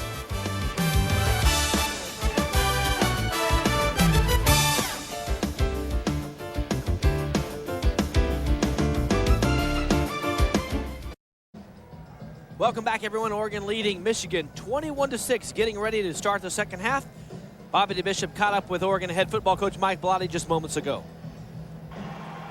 So I'm here with Coach Mike Bellotti. Coach, explosive first half, great execution, but another 2 quarters. What'd you say to the guys at halftime? Well, I said that we played a very good first half, but the game can change very quickly. We drive it down and get an extra field goal block, they get a touchdown. They kick it to us, we score on a punt. So you got to stay on top of this thing. If you let up for a second, that's where you're finished. So our kids are ready for a great half. I told them we just got to keep up the intensity, keep the crowd into it. Very pleased the way we came back offensively after driving all the way, not getting any points out of it. I thought we responded very well. All right, Coach, great luck in the second half, and back up to you guys in the booth. All right, thank you very much. And fans need to get themselves amped up again. The crowd's really been a factor, Anthony, and it was like, oh, okay, halftime is here, and the fans kind of let a big steam off, too. It was really a great first half of football, a lot of action, a lot of excitement, twists and turns, controversial calls, some great calls. He has everything you'd ever want in a football game. A great half, but I tell you, both teams have to come out and look at the score being 0-0, especially the Ducks. They know it's 21-6, but Michigan's a good football team. They can come back on anybody. And Michigan's going to get the football to start the second half. And this will be a very key possession in this football game. If the Ducks can get a 3 and out and some points, it'll make it very difficult on the Wolverines. If Michigan can drive and score, they're right back in the football game. They have not moved the ball at all today. Had a couple of plays, a couple of pass plays over the middle, but they only have 2 first downs, Anthony, in this football game. That's not moving the football at all. Jared Siegel will kick it off for Oregon here to start the second half. And this is a high one to the far side, a little short, and it almost hits the ground. And the Michigan return men hit each other, and disaster averted. Very dangerous. Very dangerous. You don't want to start out the third quarter doing that. It's going to be a test to see if the Oregon Ducks defense can keep that intensity level high. Now right here, that's no communication. You have to communicate. Saying, I got it, no, you have it. Luckily, they didn't have a fumble right there, Joe. An opportunity here for Michigan because there are a lot of empty seats right now. Fans have not gotten out from their halftime festivities. You see the student section over there is back in place. 1st and 10 now for Michigan at their own 20. Navarre's going to throw it. Man over the middle, and he went to the wrong man, had his big tight end, Massacoy, open, but he went for Perry, and it's incomplete. Oh, he missed the tight end wide open down the middle of the field, and that right there hurt him. The Ducks got lucky with that because Kevin Mitchell misread the play, and the tight end ran right by him. 2nd down and 10 now. Take another look. You see the tight end come from the left of your screen, coming down. The backwards are not dropping back. Doesn't even see him. Perry's the lone setback. Navarre going to throw it. Here comes the blitz. He's hit. And he's dropped back at the 10-yard line. Justin Finney coming on the corner blitz. It seems like every time Justin Finney's come from a corner blitz, he's gotten a sack. It happened last week and I think the week before last. They don't account for him up there standing at the line of scrimmage. A man is wide open coming in to make the blitz. The offensive line gave him enough time to throw the football, but if you got a guy who's unblocked, there's not enough time in the world right there. 3rd, and we'll call it 17 for John Navarre and the Wolverines. Ducks show pressure. Now they drop out of it. Here comes the rush. A lot of time. He's over the middle, but incomplete to Edwards. And the Wolverines go 3 and out, and they go backwards. They're going to have to punt from deep in their own territory. It's exactly what the Oregon defense needed. The Oregon's talking about field position. Right now, this game is about field position. Who can have the best advantage of being across the 50? Stephen Moore is going to have a great shot right now of taking this ball, getting at least down to the 40 or 30-yard line. Adam Finley back to punt the ball. He's averaged 38 yards a kick so far today. And this time standing in his own end zone. Good snap, and he shanks it. What kind of roll will it take? It takes an Oregon bounce and goes out of bounds at the 41-yard line. Oregon with great field position after the shank punt by Finley. Well, the Michigan defense has a test now. They think they've had a test in the first half. Coming out with adversity right away. Their back's against the wall. Let's see what they're made of. Kellen Clemens comes in and starts at quarterback in the second half for Oregon. Boy, you almost think Oregon try to hit the home run ball here. Well, number 1, Sammy Parker, the playmaker. 1-on-1 against the corner.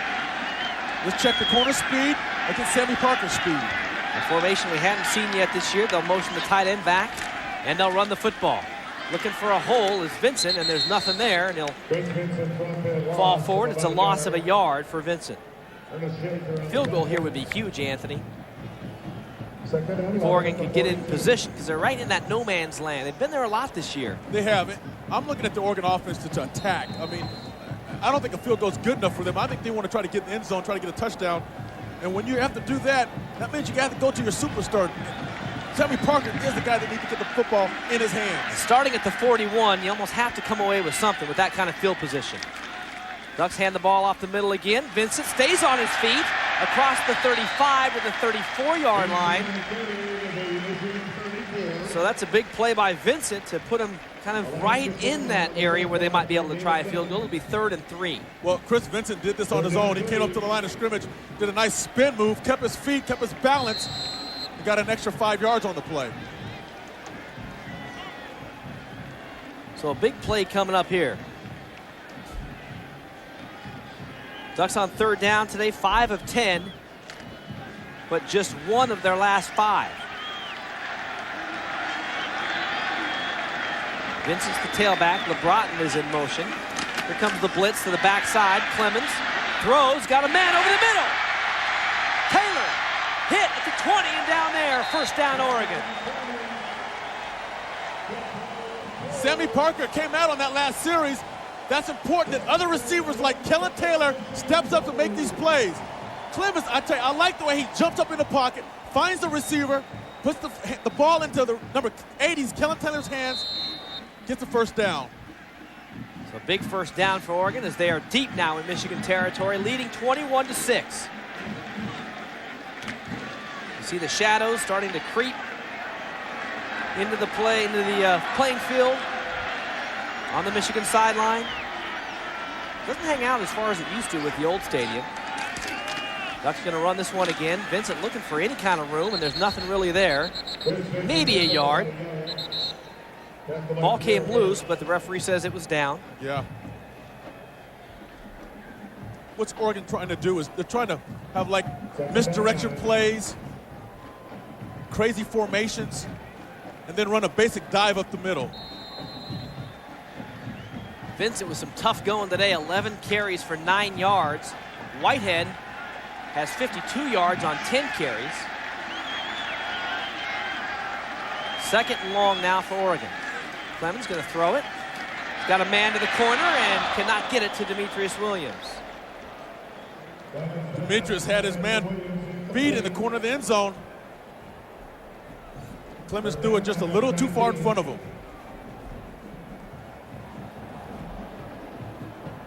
Play was there. And now a 3rd and 9 for Oregon at the 19-yard line. Kellen Taylor comes in. And the Ducks come to the line. Big 3rd down, Anthony. It's huge. Ducks with 3 wideouts this time. Michigan showing the blitz. And here they come. Clemens to throw. Breaks it down, finding time. Now he's going backwards and he tries to throw it. Out of bounds, and we'll see if he gets it past the line of scrimmage.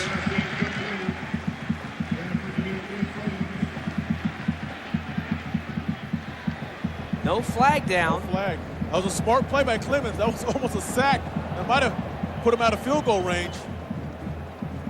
He got it away just in time. As you see him scrambling here, running to his left. You got to get rid of it. Just in time. And Jared Siegel with a field goal attempt. His last field goal attempt was blocked. Big play coming up right here in this football game. Kick is up, and it is good.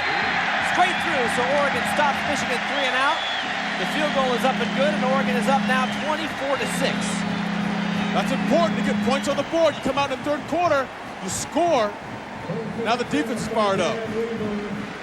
Well, the biggest thing is it makes it a 3-possession football game as far as what Michigan has to do with an 18-point lead now. Oregon, 4 minutes into the 3rd quarter. Jared Siegel puts it through. We're back right after this.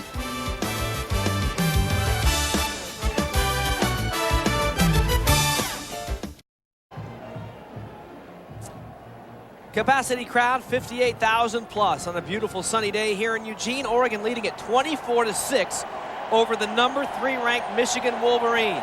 11:09 to go in the 3rd quarter. In all honesty, a lot of the fans trying to get themselves back in the seats after halftime.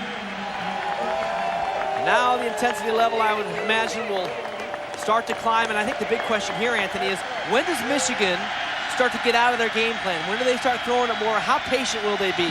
Well, the time is going to be a factor for Michigan because they're not a team that really airs it out and throws bombs and has 60-yard touchdown passes. They move the ball very slowly. They beat teams down. But right now, it's 24-6 and you're down. You got to figure out a way to get some points on the board quick. Jared Siegel will kick it off. And this one is very high into the corner. It's very short, and it's going to be returned to the 20. And some room across the 30. Bodies in the air. Breeson will go down there. Marlon Jackson back there as well. That is Jackson on the, or LeSueur on the return. And the Wolverines will start at the 32-yard line. Hey fans, explore the new video audio subscription service on GoDucks.com. The Ozone offers great live video and audio of select games as well as interviews and more. Audio for $4.95, audio video for $9.95, both for the whole year for $84.95. Enjoy Duck games all year long on the Ozone at GoDucks.com, and you can also watch Oregon football with Mike Bellotti on the Ozone around the world, on the internet. Navarre going to throw on first down. Way downfield, and it is intercepted by Stephen Moore. Flags are down. We have 2 flags down. With Stephen Moore on the interception. Let's see what the call is. Well, Michigan right now prays that it's against the Ducks. Michigan offense staying on the field right now. Not sure what they have to talk to the back judge about. It's against Michigan. Talking to the defensive captain for the Ducks. Holding. Offense. That penalties refused. First down. Oregon. So again, we talked about patience, Anthony, and Michigan trying to do something they don't do well. Try to go down the field.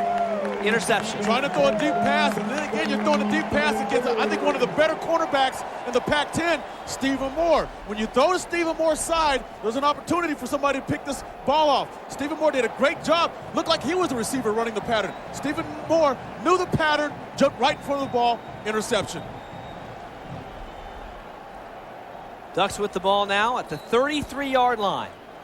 Clemens is the quarterback.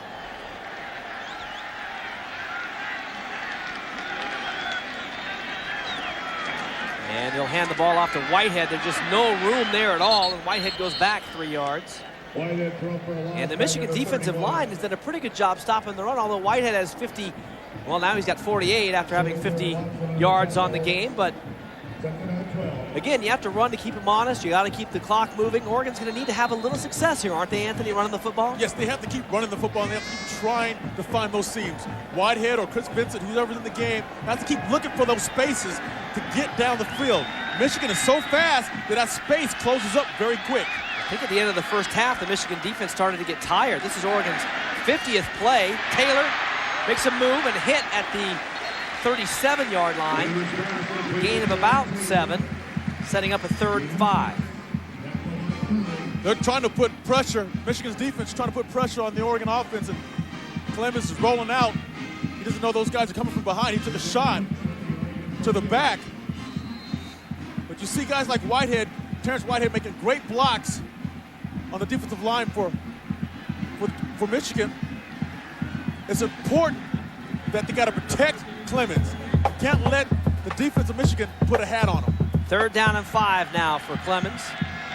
Ducks with a split back look. Clemens on the quarterback draw, looking for some room. He gets outside, 45, and then out of bounds, and a flag comes down very late.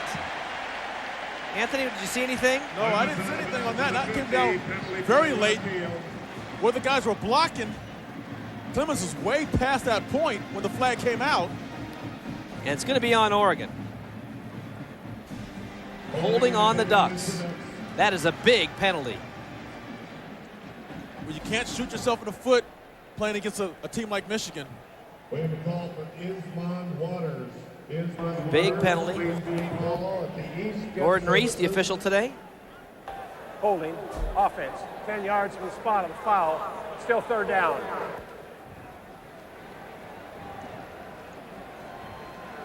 I mean, this is a design play for Clemens just to drop back and take off and find the open spot. He breaks it to the outside. Nice job. But the Clemens is I think, on Stites, on a defensive lineman. It's hard to tell. You don't know what those referees are looking for. The thing about it, but that flag was thrown way down the field. So they'll minus the yardage. It'll be 3rd and 8 now for Oregon at the 35. And Day goes in motion, and he'll stay back to block. Clemens down the middle, and it's almost intercepted. So the penalty takes away the first down, and Oregon will have to punt the football. Well, it's now up to the Oregon defense to come back in the field, come back on the field and go 3 downs and out and get that offense of Oregon back on the field again, because they got to get back in that zone. Crowd's kind of simmered down a little bit as well. Let's shift unusual punt formation. Wolverines look like they want to come after it. Martinez a little bit high on the snap, and he gets it away, and a pretty good punt. Kind of wobbles out. Breeson takes it at the 30, and he's hit from behind, and that's where Michigan will start. Breeson to the 32. Joe, you got receivers making plays on special teams. That tells you about the Oregon Ducks. They don't care what they're playing. Special teams, offense, they're making plays all over the field. 35 yards on the punt, 2 on the return. We're back. Michigan has the ball after this. There's a place in Cooperstown, New York, where memories come to life. It's 7:15. There's a new home run champion of all time, and it's Henry Aaron. That's it. Number 7 is in the books. The remarkable Ryan has done it again. Touch them all, Joe. You'll never hit a bigger home run in your life. Where moments become memories, the Baseball Hall of Fame at Cooperstown. Yankees action is so hot. An RBI single. It's worth watching twice. Binks it up the middle. And you'll see it all on Yankees Encore. Good hitter's pitch, 3-1. When the game is over, we live the offense. Alexander deep to left center field. The defense. Jeter right there with a tough hop, fires across the diamond. The great plays of 2003 Yankees baseball. Because once is not enough. Line drive to left field. He'll score. There's Yankees Encore. Only on Yes. Welcome back. Oregon leads at 24-6. Fans, Safeway and Southwest Airlines want to send you on a Duck road trip. Just look for the giant football player at Autzen Stadium on game day. Get your Safeway club card swipe for your chance to win a trip for 2. It's that easy. The road trip includes air travel from Portland on Southwest Airlines, hotel accommodations, and game tickets. Thanks to Southwest Airlines and Safeway for your support of Oregon athletics. 1st and 10 for the Wolverines at the 32. Navarre on the play action. Steps up to the outside, and Edwards goes high to make the catch and a first down for Michigan. Well, Edwards had to really go up for that football. Again, we talked about Navarre throwing the ball. All game long, he's been throwing it kind of high. Edwards is about 6'3". If he was about 5'9", I don't think he would have got up for this football. This football was really high. It's about a 39-inch vertical leap right there, Joe, from Edwards. He's getting up. That was Michigan's 3rd first down of the football game. They have moved the chains 3 times. Edwards in motion. They hand it off to Perry. Perry looking for a little bit of room, and that's about what he's had today. 3 or 4 yards per carry. And that time he picks up 4. He's just waiting for that time to see an opening that he can explode through it. He is so fast that once he hits that hole, you got to really watch out for him. Tick-tock, tick-tock. The clock goes under 8 minutes now here in the 3rd quarter. Michigan trying to get something going offensively. Their touchdown from a blocked field goal, returned for a score. And Navarre going to throw this on play action. It's tipped at the line and knocked down by Navarre. A heads-up play by Navarre might have been picked. Navarre is 6'6", and realistically, he shouldn't get his passes knocked down like that. But he has a funny release, Joe. He throws from the side. He's dropping back. The offense is giving him enough time, but the line is collapsing. Junior Sevi jumps up and knocks it down. Nice job. 3rd and 6 for Michigan.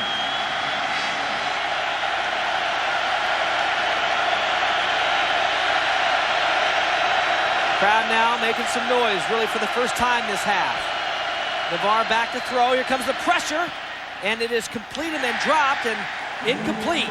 Incomplete. So it was never completed.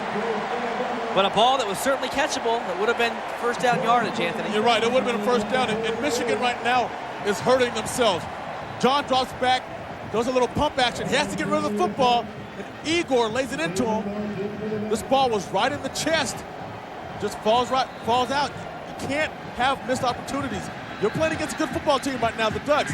They have to capitalize and create plays and make plays. If you're the Michigan Wolverines and you're playing every week for a national championship, those are the kind of catches you think you'd have to make. Finley's punt is very, very high. Moore's going to let it go by, and it takes a soft bounce on the Autzen turf. And it's going to be down all the way at the 2-yard line. So a very, very good punt by Finley. And for the first time today, Oregon has very bad field position. Well, they're backed up, but this is one spot that Oregon practices all the time. They always practice a backed up situation. Let's see if it can work. Put all that work in practice, trying to say, hey, what kind of plays can we run on our own 2-yard line? Let's see if it works today. Big play in this football game, a huge punt. 50 yards on the punt, down at the 2-yard line.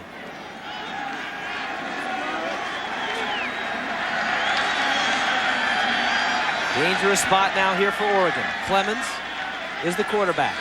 He's going to throw out of his own end zone. Plenty of time. Almost goes down and barely gets past the line. That'll raise your dander. Well, Clemens dropped back. It looked like he was getting ready to run, and then he stopped. He's getting ready to run again. You got to make a decision and just go with it. Actually picked up a yard. I mean, he's dropping back, looking downfield. When you're backed up, you want to get rid of that football right away. If you can't get rid of it, you got to take off and run. Ducks from the 3-yard line now in the I formation. This time they're going to run the football and see if Whitehead can give him some space, and Whitehead trips. And a gain of not even a yard, less than a yard, and it'll be third, and call it a long 8, Anthony. Whitehead's running an off-tackle play. I think he just trips over one of his offensive linemen. Adam Snyder takes him down. So 3rd and 8. First time the Ducks have been faced with this kind of situation today with bad field position thanks to the great punt by Finley. Ducks like the quick out on this situation. Clemens back to throw. And he tries the shovel pass, couldn't get it there. Whitehead out to the 10-yard line. Boy, very close to being a safety. I'm not exactly sure what happened on that play, but it does give Oregon room to punt the football. Well, with that speed of Michigan defense really closing the pocket on Clemens, Clemens is not having a lot of time to throw that ball. He did a nice job of hanging in there long as he could. Throw it downfield to Terrence Whitehead. Martinez back to punt. You can bet the Wolverines are going to come after this one. Here's the snap. Here they come. Pretty good protection, and Martinez does not hit this one well, and it takes a Michigan bounce. And a very, very short punt. 24 yards on the punt. No return, and now Michigan with a short field at the 34-yard line. So the Wolverines have a little something going here thanks to special teams. See what they can do with it when we return to Autzen Stadium. Actually, they've called off the break, which is great news for the fans. They hate waiting through those breaks. I know at home when I'm watching the game, I hate it too. Really? Let's see them play ball. So here come the Wolverines. 1st and 10, a lot of shifting going on. Great field position for Michigan. Navarre going to go back to throw. High to Edwards. Didn't give him much chance to run, but it's a pickup of 5, and nobody covered Perry out of the backfield. Well, you're right about you're not giving Edwards a chance to run the football once he catches it because Navarre's throwing the football so high. When the receiver catches the ball, he has to be able to run with the football. That's when he's dangerous, and right now, there's no chance because he has to jump up for every pass. Michigan looking for their first offensive touchdown of the day. Threatening inside Oregon territory. Really the deepest penetration so far. Navarre to the outside, and Finney made a break on it, but it's caught for the first down. Jason Avant on the catch. Justin Finney, the cornerback for the Ducks, made a nice break on it, but he slipped just at the last minute. Otherwise, I think he would have had a chance to knock this ball down. Michigan's 4th first down of the football game with 4:31 to go here in the 3rd. And the Ducks hold him. Double tights. Navarre going to throw it again. Looking end zone. High to the end zone to Edwards, and it is off his shoulder pads and out of bounds. Well, Michigan is trying to go with the mismatch with Stephen Moore and Braylon Edwards. Edwards is about 6'3". Stephen Moore is only 5'9". But again, Stephen Moore is a competitor, Joe. 2nd down, 10 now. That's a fade route to the corner. Trying to get Braylon Edwards to do a jump ball type situation. Stephen Moore is all over him.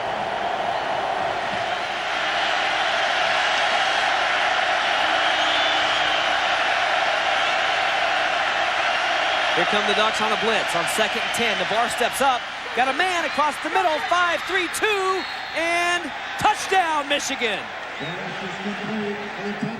Jason Avant for the touchdown. It's a nice job by Michigan moving the football. They came out that last series, Joe, just throwing the football every single play. Eventually, they got it in. Well, the field position is what does it. They finally had an opportunity in great field position, and they're bringing it down the field, and they're right back in the football game now, Anthony. You didn't expect it to be easy. No, you didn't. And Navarre did a nice job right there of looking over the field, trying to find an open man. Finley's extra point is up and good, and the Wolverines are within 11 now of the Oregon Ducks. Avant with the touchdown, stretching it over the line. We're back after this.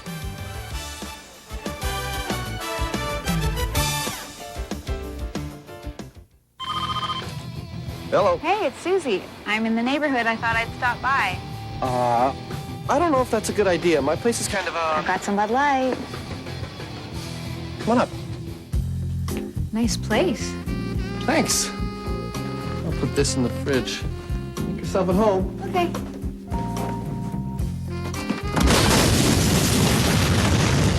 For the great taste that won't fill you up and never let you down. A bowling ball. Make it a Bud Light. Want to organize your money in one big happy place? Well, here's something worth looking into.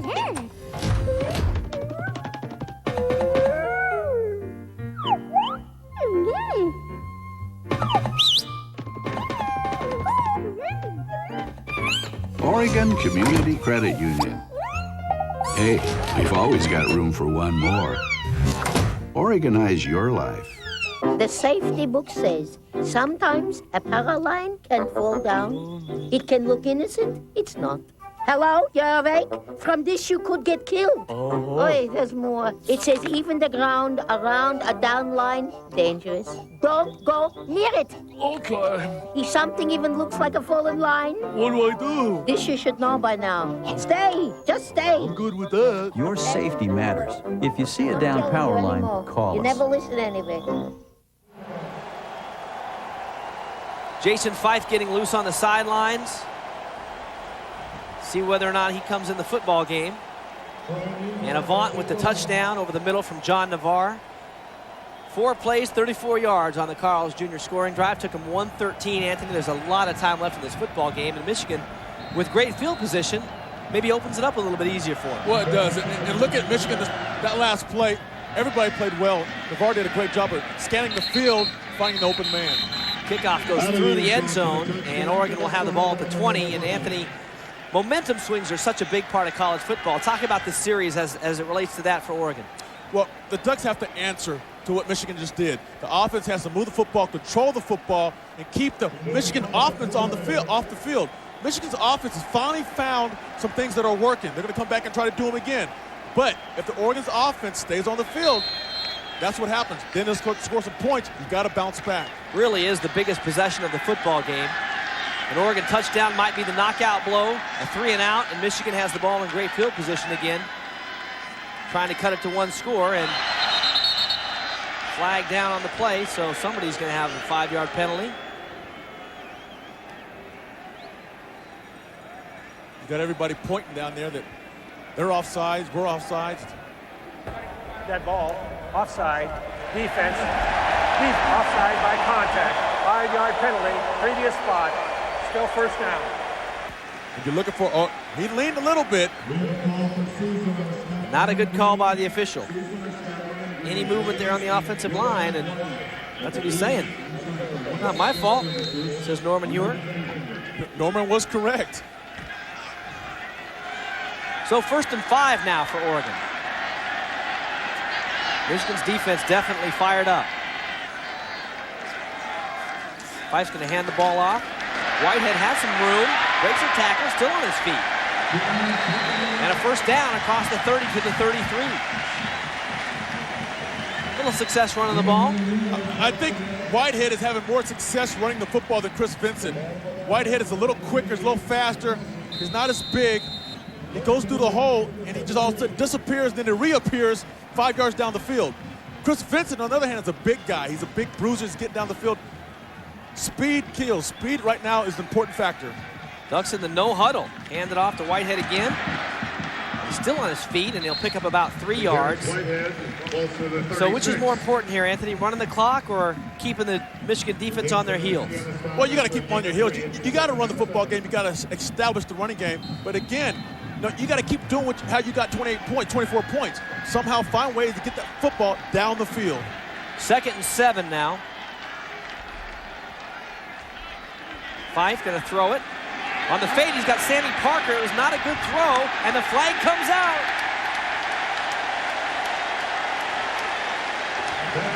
I think that Sammy had his man beat, and Jason just ball slipped out. Well, Sammy was trying to get back to the ball, and the defender didn't allow him to get back.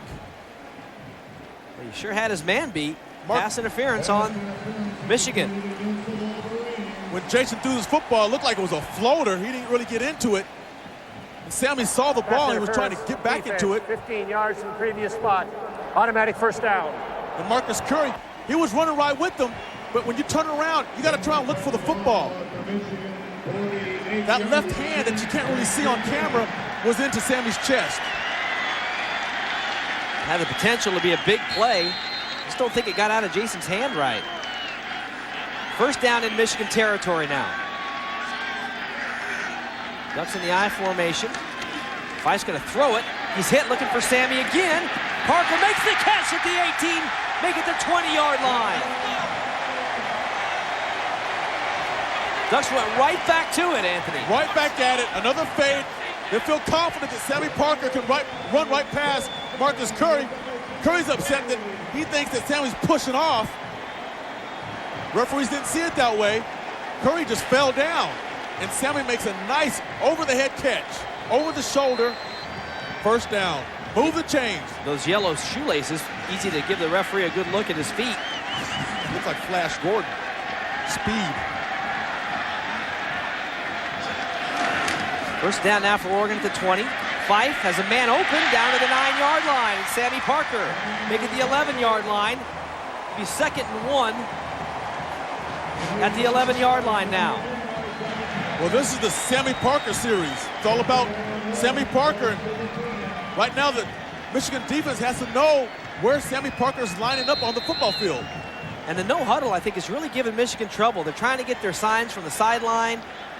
A little unsure about their substitution pattern. 2nd and 1.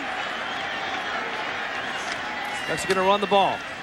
Whitehead hit behind, and he'll fall forward. Looks like he's going to have first down yardage across the 10. But Joe, the Ducks will try to confuse you with formations and shifts. But at the same time, if you're running a no-huddle offense, that's going to really confuse you because in a defensive unit, you don't have time to adjust or get different personnel in the game. Ducks back out of the no huddle now with 1st and goal. See if they'll look to the end zone right away. Parker to the near side, Williams at the top of your screen.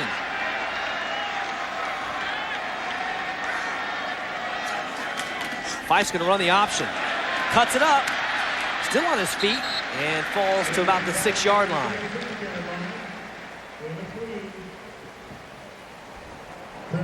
That time, you think Fife should pitch the ball.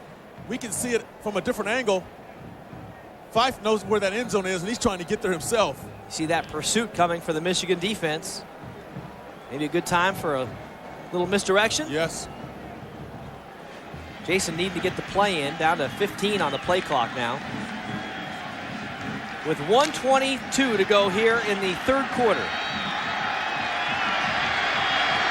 Second and goal from the 6. Ducks pitch it on the option. Whitehead, nowhere to go, and he's dropped for a loss back to the 11-yard line. Nice play by Michigan, reading that option, guys being disciplined. There's a guy on the running back, there's a guy on the quarterback. The guy on the running back is making that tackle. Marlon Jackson with the stop. As we go under 45 here.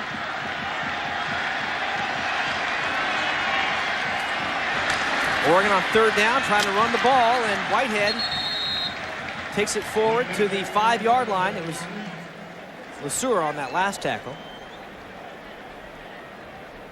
But all the Wolverines moving well to the ball right now. And well, that's what I talked about earlier about trying to run sideline to sideline against the Michigan's defense. They're so fast that there's no way to go. You got to go right at them. 3rd and 10. Maybe a little bit of a surprising call there. Now it'll be 4th and 5, and I'm sure Oregon will kick the field goal to start the fourth quarter. So the Ducks get it down there, but don't take a shot at the end zone. Well, you think they would have tried to use Sammy Parker or Demetrius Williams, trying to get them in the end zone, but they didn't. 1 quarter to play. Can the Ducks hang on and upset the number 3 ranked team in the country? 15 minutes will tell us.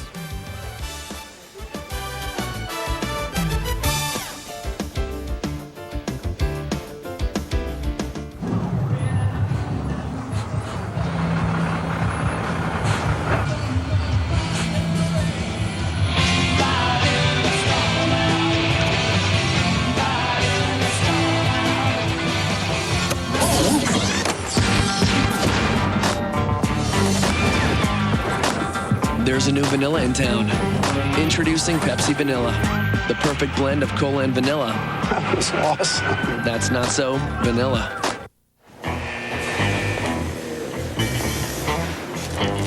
Some guys eat 5 burgers a week.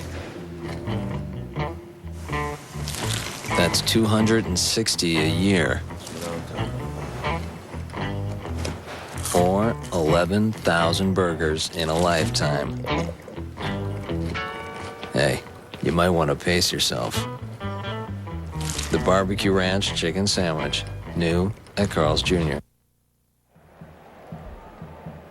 Oregon leads at 24-13 here at the start of the fourth quarter. The Wolverines with their first offensive touchdown. Oregon with a field goal in the third quarter. And quickly, the Junior Duck Club, attention kids 12 and under, $20. You get admission to various Oregon games, including a football game, men's basketball game. Pick up an application at the Casanova Center, Carl's Jr., or visit GoDucks.com. It's the Junior Duck Club. Join today. And Jared Siegel starting to set up for the field goal here. At the start of the fourth quarter, but the third quarter, Michigan finally got an opportunity when they got great field position, Anthony. Well, the Ducks started out on fire with the defense, with the sack by Justin Finney. And the Oregon offense was just trying to move the ball, trying to get control of his defense, put 3 points on the board. But realistically, the Ducks defense kind of had a little fall there in the third quarter. The Michigan offense did a great job of coming back, putting a touchdown in the end zone. So they get in the end zone, and now Oregon driving the length of the field, helped out by a pass interference penalty. And Jared Siegel will try to make it a 14-point lead. It's a 22-yard kick. Down, and it's a fake. Siegel to the 2, and he does not get in. Siegel takes it to the 2-yard line. He does not get in the end zone. That's a gutsy call right there, Joe. If that would have worked, that would have been a great call. When it doesn't work, it's a bad call. And the door is open for Michigan now. 2 touchdowns will win the football game. A touchdown, a 2-pointer, and a field goal will tie it. You know, I don't see Siegel having enough speed to run it in from 12 yards out, Joe. I mean, I maybe try to throw the football in the end zone instead of having Siegel run for the touchdown. I think the big key is that Oregon got down there and never ran a play into the end zone. Walk away with no points. That's tough. That could haunt you later on. Michigan backed up now at their 2. They'll hand it. No, they won't. Navarre's going to throw it. He's got Edwards wide open. Almost drops it, gets away, and goes out of bounds at the 15-yard line. Make it the 16-yard line. Well, Edwards is the go-to guy right now for Michigan's offense. The Dutch defense has to find a way to stop him or try to contain him because every play he's touching the football. It's crunch time now, Anthony. Ducks pass up an opportunity to put 3 on the board. And now Michigan with a chance to cut into this Oregon lead and give themselves a chance to win the football game. At the end of the game, here comes the pressure outside to Perry, puts a move on, gets a block, but he's tackled after a short gain of about a yard. I'll tell you that Braylon Edwards for Michigan did a nice block on Kevin Mitchell. You don't usually see receivers trying to block linebackers, but on that play, he made a nice block to spring his running back. As you see, put a shoulder right into Kevin Mitchell. Nice block for a receiver. Second down, we'll call it a long 7. Navarre going to throw. Edwards open, make it Avant. Avant is out with the first down at the 31-yard line. And the Wolverines are on the move. Well, they're having success throwing those 10-yard outs, 15-yard outs. Until Oregon stops it, they're going to keep doing it. They're giving John a lot of time to throw the football. And realistically, that play doesn't take a real long time to run a 10-yard out. Wolverines now over 100 yards of total offense. They had 88 through 3 quarters. And Navarre's going to throw it again. Plenty of time. Wide open is Avant. Hit down at the 42-yard line, and bing, bing, bing. Just like that, the Wolverines are moving the football.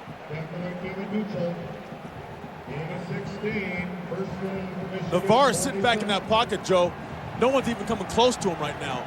And I think that's the problem why they're picking the secondary apart for the Ducks, because there's too much time for him to throw the football.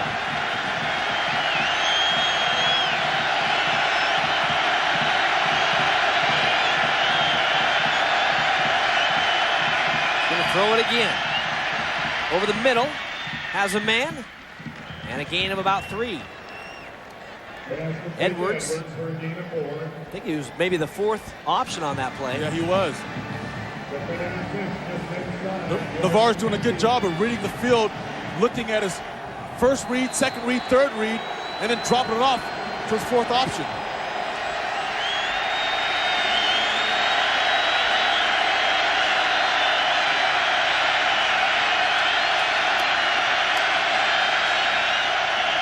Here comes the blitz. Navarre's hit hard, but the catch is made by Breeson down inside the 30 to the 27-yard line.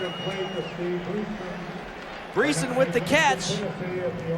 And here we go. National championship contending teams, you have to expect they're going to make a run, but the Ducks have opened up the door for them with not making the faked field goal, and the Wolverines have life. Well, the Wolverines have opened up their playbook by throwing the football every down.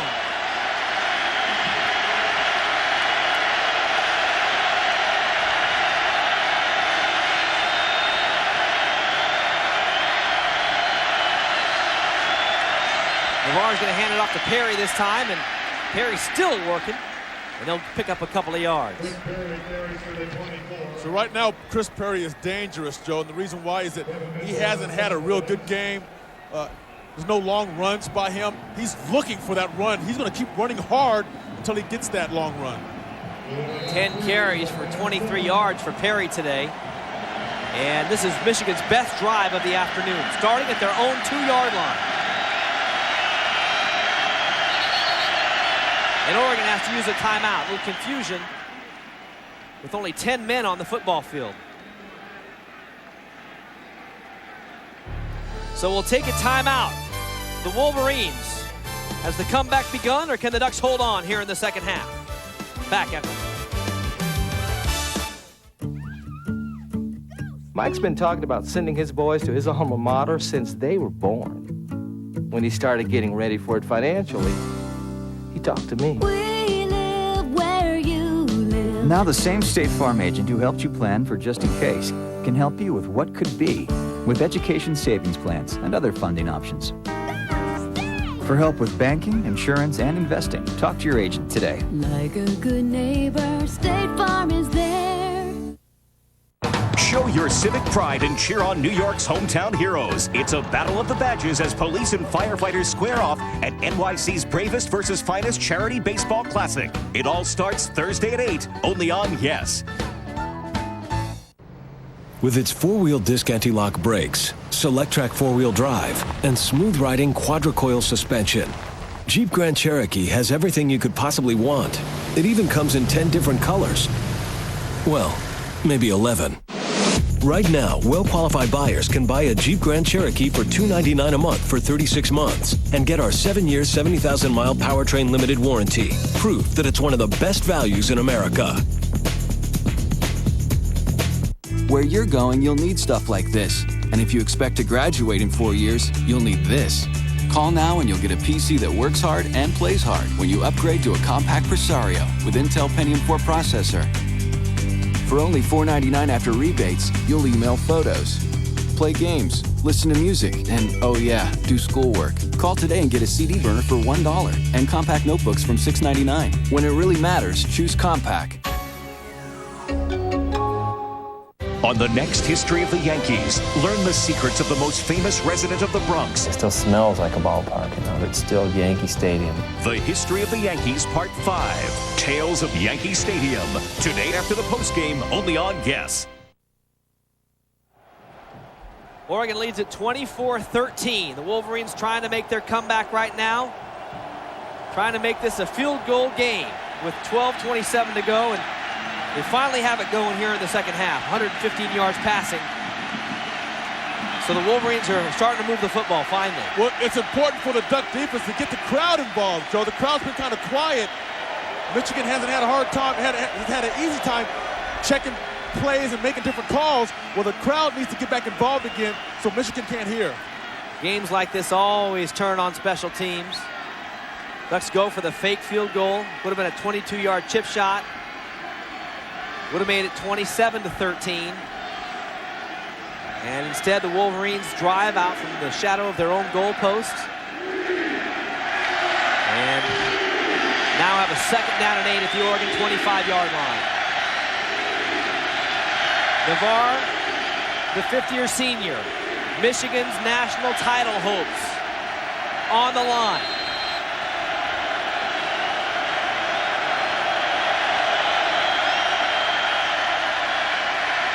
Pressure's coming, looking to the end zone. Edwards cannot get it. Had him open, but threw it behind him, and the man is down, but no, it's Perry. He's getting right back up. That was a nice play by Justin Finney to stay with Braylon Edwards. Again, Braylon Edwards is like 6'3". He's running a post pattern.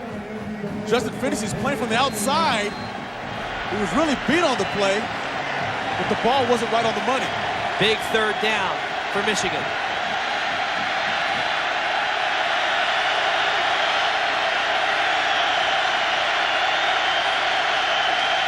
Ducks just going to rush 3. Plenty of time. Looking down the field and thrown over the top of the receiver. It'll be 4th down. Boy, Navarre had plenty of time. Just couldn't find a man. When you only rush 3 receivers, it's hard for 3 defensive linemen. It's hard for a lineman to get home, get to the quarterback. You got to hope that your linebackers and your secondary has tight coverage.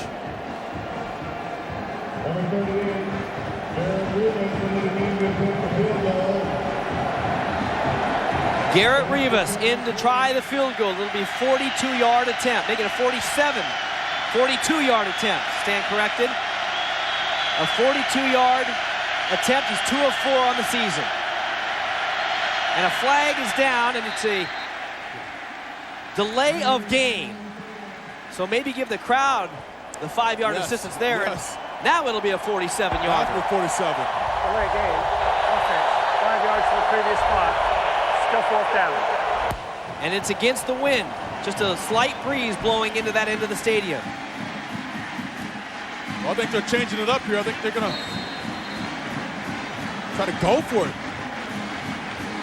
Well, they're calling the team to the sideline. They don't have much confidence in their kicker if they're going to end up going for it here, Anthony. And they are going to go for it. Here comes John Navarre. The Wolverines will go for it on 4th and 12. Play of the game so far.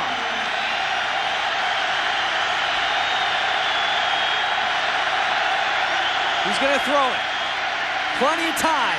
Down the field. Edwards the catch, and he's got the first down. 4th and 16. If they didn't make that, Joe, it was like a punt. So they feel confident in their offense. Throwing the ball to the #1 guy right now, Braylon Edwards. Now he's going up for the football. Nice throw, goes up. Navarre takes a nice hit on the shoulder. A playmaker right here, staying with the ball, making a nice catch. When you look back on it, the delay of game penalty ends up hurting Oregon. Well, that's still to be seen, I guess, but Michigan with the first down now at the 14-yard line, converting a 4th and 12. Navarre looking end zone. No, he's going to go short. Edwards. And he's hit hard at the 10. Knocked his helmet off and his headband. Looked like he knocked a stripe off the helmet. Gain of about 4. You got to like those hits, but again, Navarre throws the ball high. Braylon has to jump up for it.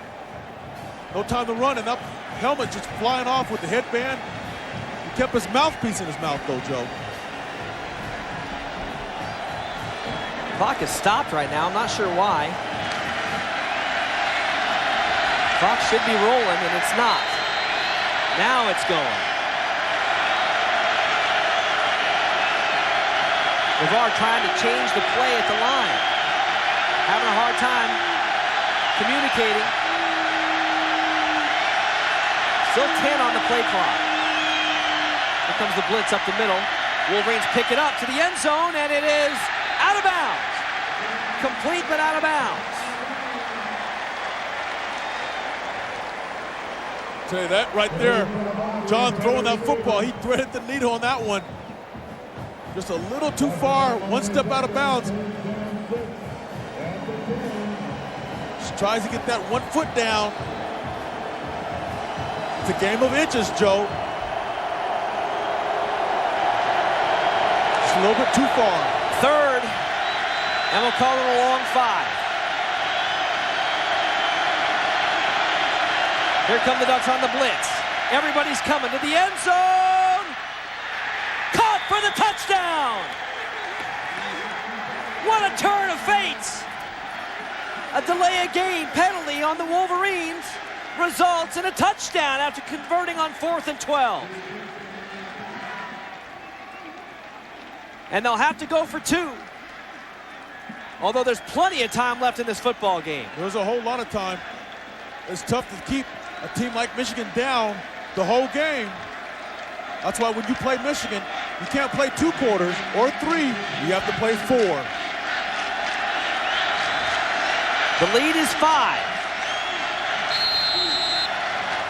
Back-to-back touchdowns sandwiched in a fake Oregon field goal that was unsuccessful. And now Michigan will go for 2. Out of the shotgun.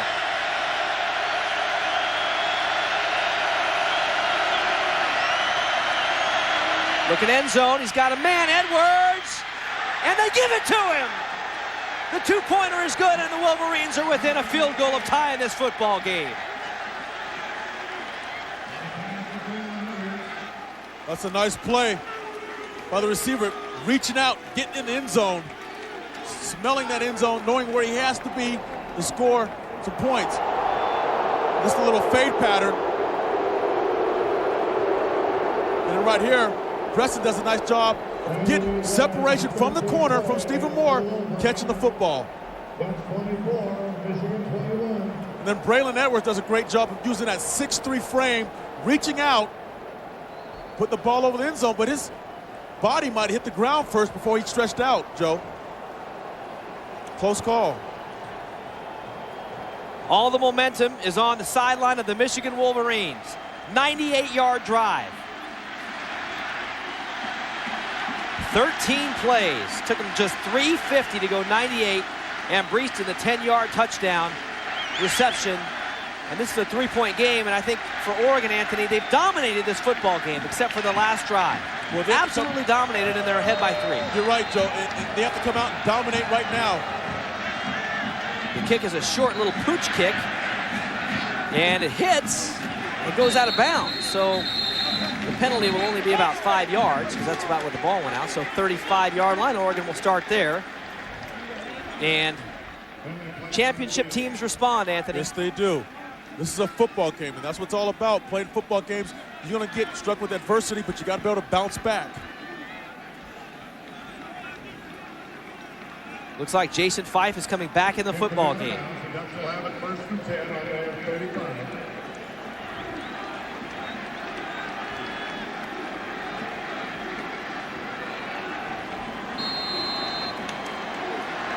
Plenty of football to still play. 11 minutes to go. Michigan was down 24-6.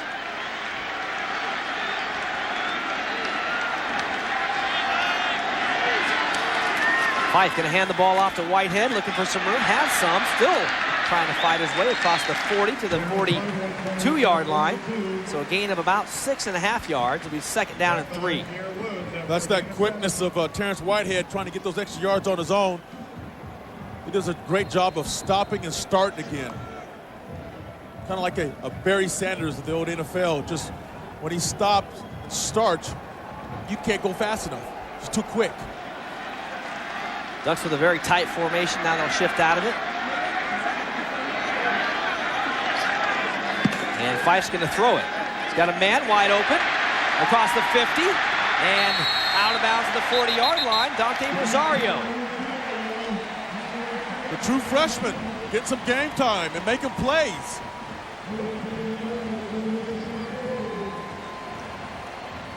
Everybody, Michigan's here is looking for the run. All stacked up. You send the fullback out to the flat. This has been a very successful play for the Ducks. Bring the fullback to the flat. It worked on that last play. 1st and 10 now for Oregon at the 40-yard line. You see Rosario from Dayton High School, Dayton, Oregon. Now on 1st down, Fife's going to throw. Plenty of protection going deep. He's got a man. Parker, can he get there? No.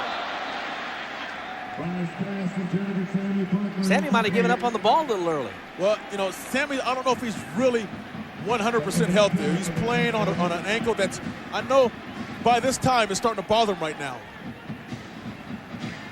I don't think he had that acceleration to really try to get underneath that football. Ball coming right out of the sun as well. And the wind is at the back of Jason Fife. 2nd down and 10. Great protection that last play for the Oregon offensive line. Fife's going to throw it again. This time's a quick drop. Moves away. And Williams is there. And Ducks wait for the flag to come in, but it's not going to come in. And it'll be 3rd and 10.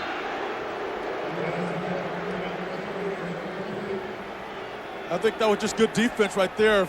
The defender's playing the football, getting his hand around the receiver, trying to knock it out. If you look at right here, protection is nice for Jason Fife. He stops, throws. That could go either way right there. Marcus Curry tries to make a play, or does make a play. Fans want a flag, but it's not called. Big 3rd down coming up. Wolverines show blitz and a little confusion, and then Jason Fife has to use a timeout. And Oregon's down to a final timeout in this half. That's tough, using all those timeouts. This game's going to get down to the last few minutes. You need those timeouts towards the end of the game.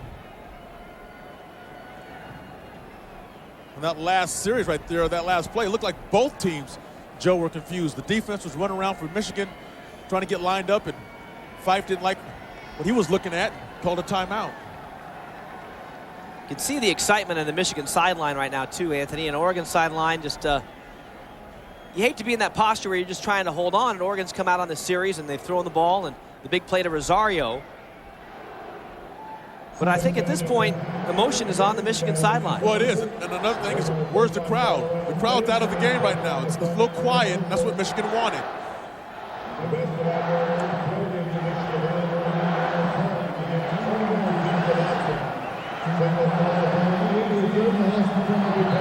Well, fans, we'd like to welcome all of you to Autzen Stadium. Welcome all of our viewers along the Oregon Sports Network for an exciting game against two very good football teams, KEZI in Eugene, KDRV in Medford, KDKF in Klamath Falls, in Portland on Comcast Northwest 14. And a special welcome to those of you watching us on the Yes Network in New York City and across the country. 3rd and 10. Day motions. And Fife's going to go on a half roll. Pressure, and he's going to be brought down at the 50-yard line. Oregon's going to have to punt the football. Michigan's been putting pressure on the quarterback, Ducks quarterback, all day. And finally, they got home. They got to him. That was coming from the outside.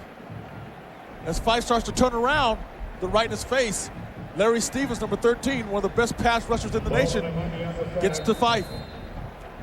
Paul Martinez will be punting. A pretty brisk wind as it picks up here at Autzen Stadium behind him. And Martinez's kick is away. It's very high, and the wind's catching it. How will it hit? Takes an Oregon bounce. And Oregon will kill it at the 4-yard line. Big play by Paul Martinez. And the Wolverines have the ball with a chance to take the lead. 9:17 to go in the football game. Right now, Joe, somebody has to step up. The Ducks defense or Michigan's offense. And the Wolverines having so much success throwing the ball, I would expect they'd come out throwing. Yeah, you're right. That last series when they scored the touchdown, they threw the ball almost every play. And like I say, until somebody stops it, Oregon couldn't stop it, they're probably going to keep throwing the football to Braylon Edwards, number 1.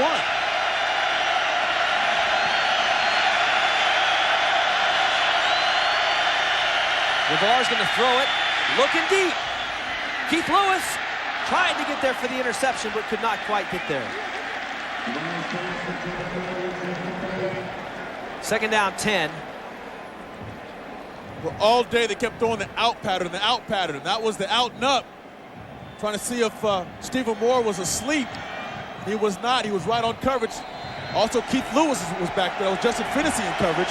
And Keith Lewis played smart football right there. 2nd and 10. The crowd on that end on their feet. Everybody on their feet.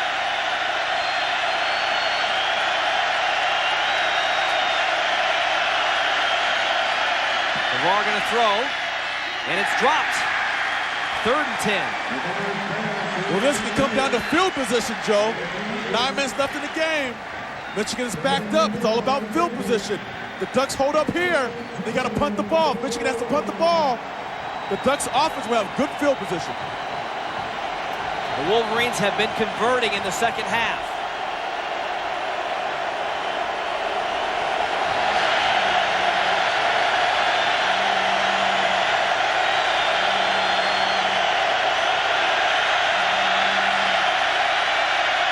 Navarre going to throw. Plenty of time. Wide open over the middle. And a 1st down at the 25-yard line. Jason Avant with the catch. Huge play for Michigan. But Jason Avant just keeps coming through and making plays. The offensive line did a great job of protecting John Navarre. Just stands right in that pocket. When you got that kind of time, it's hard for the defender to stay with the receiver. Rodney Woods on the tackle. And the Wolverines have moved it out.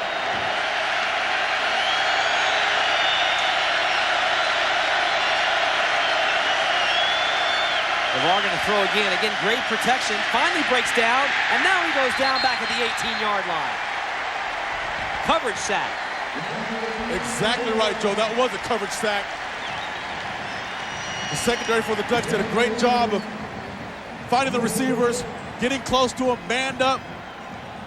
When you have that much time, there has to be a defensive line for the Ducks to get off a block, make the tackle. Ducks have not been able to put a lot of pressure on Navarre in the second half. Are they dropping into coverage, or is the Michigan offensive line stepping up, Anthony? The offensive line for Michigan is really playing good football right now. Ducks rush 3. Plenty of time again to the outside. Breeston tries to cut it up, and he'll pick up 5 yards again. On the play, it'll be 3rd down and 10.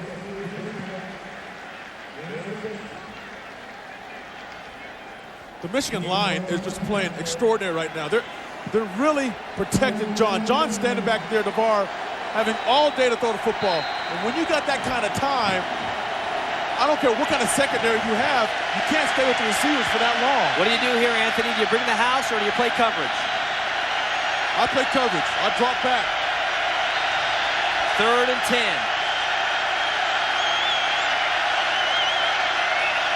Back to throw. Good coverage again, and this ball is up and incomplete. And it'll be 4th and 9 for the Wolverines with 7:05 to go. They have all their timeouts. Well, that was a nice play by the corners. Rodney Woods and Keith Lewis got involved in that.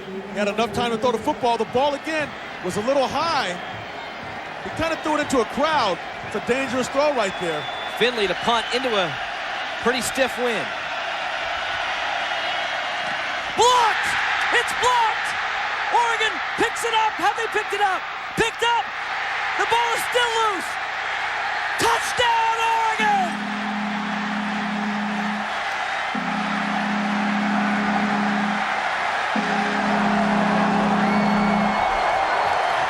Special teams, Joe. Special teams win football games. Jordan Carey, the freshman, gets on the ball in the end zone. Touchdown, Oregon.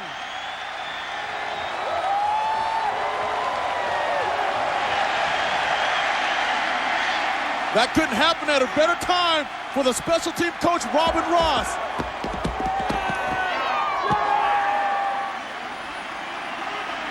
Ducks up by 9 now. The referees are having a conversation. Not sure what it could possibly be about. Maybe a celebration.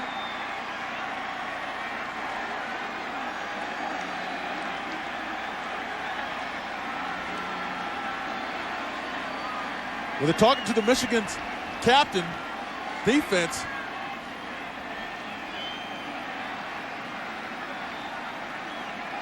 Saying one of the Oregon linemen signaled personal foul, maybe a dead ball. Take a look at it. Look at Bellatti's all upset over on the sideline. Well, Gordon Reese will tell us. The touchdown is good. After the touchdown, unsportsmanlike conduct on Oregon. Michigan has chosen to take that 15-yard penalty on the succeeding kickoff.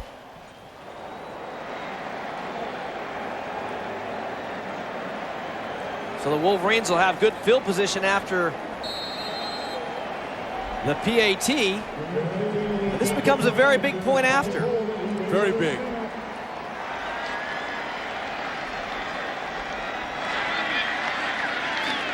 And the placement is up, and it is through, and Oregon leads it by 10 points with 6:55 to go.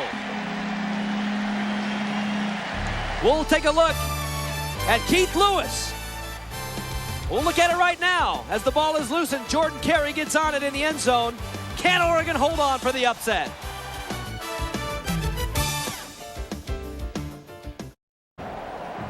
Keith Lewis with a big block punt. Recovered by Jordan Carey in the end zone. Another look at it, Anthony. Well, Keith Lewis has done this his whole career, blocking punts. He just overpowered the blocker right there and got into the football, put his hand up, and Jordan Carey comes up with the football, comes up with a touchdown. Great special team play by the Oregon Ducks. Which is a huge play because Oregon had possession right there. Well, not right there. Oregon had possession when Nelson picked it up, and he fumbled the ball into the end zone. So Carey getting on it for the touchdown. The freshman from the state of Washington changed his number this week from 2 to 8. And Oregon's gonna have to punt the ball from their own 20-yard line after the unsportsmanlike. I didn't see the unsportsmanlike. No, I didn't, but it's important that Jared Siegel gets a great kickoff right here. He's got a big wind behind him. And he just sends a line drive, deep kick all the way back and fumbled at the 3-yard line.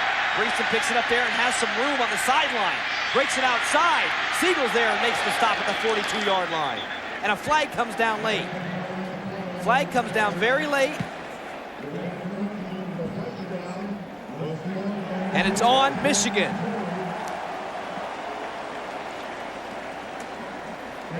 Well, the clock is going to be a factor, Joe, for Michigan.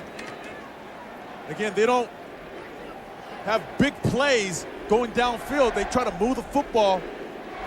Illegal block in the back by the receiving team during the run back. 10 yards from the spot of the foul. First down, Michigan. And Anthony, that takes it all the way back to the 18-yard line. That's a 22-yard penalty right there. Yes, it is.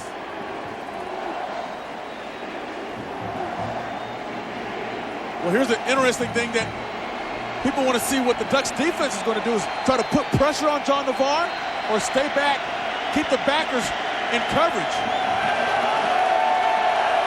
Ducks a touchdown and a field goal up with 6:46 to go. It's up to the defense now. Navarre's going to throw it. And complete to Edwards, but a flag is down. Flag down. That's holding, in Joe, the on backfield. offensive line.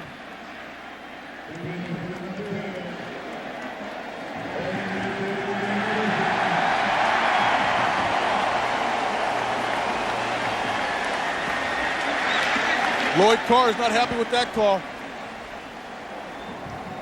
You got an uphill battle right now, trying to score against this tough Oregon defense, and to get penalties against your team doesn't help.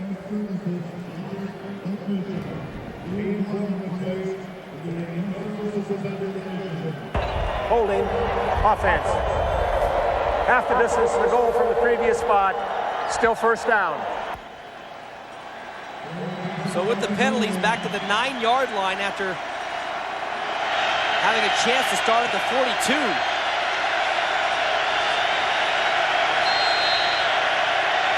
Crowd deafening right now.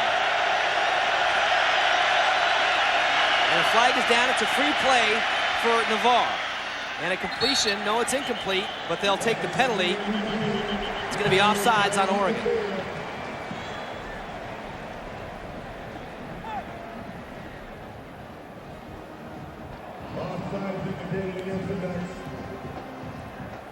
Joe, at the same time, the Ducks also have to play defense. 5 yards to the previous spot. Still first down. They also have to play smart. They have the clock on their side, but they can't give Michigan any extra yardage with the penalties.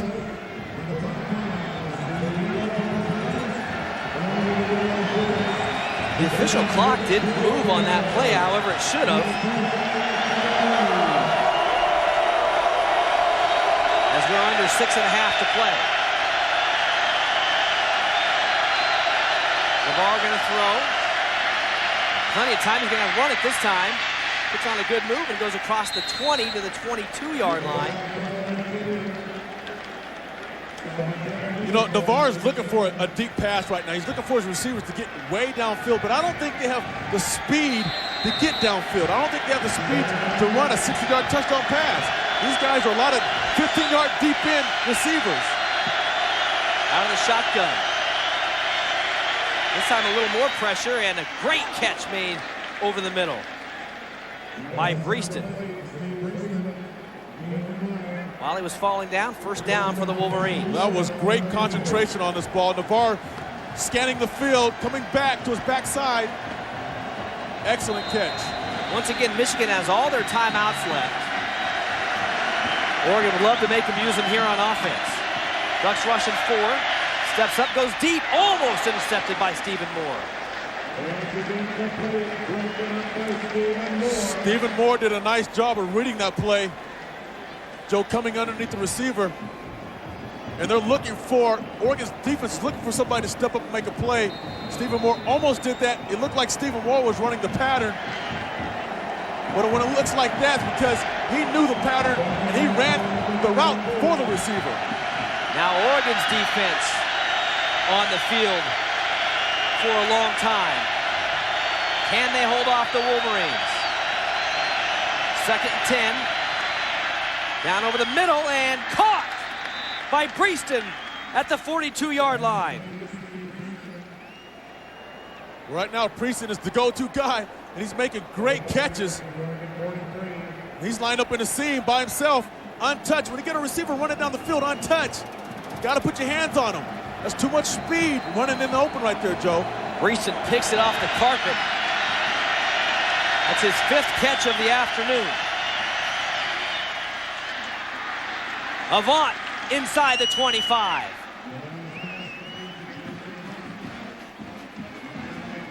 Duck defense tired? Well, these are deep patterns, Joe, and the 4 defensive linemen for the Ducks are not getting to the quarterback, so John Navarre has all day to throw the football. When do you start bringing the pressure? Well, you start bringing it now, I believe. You got to make a change, and right now what they're doing is not working.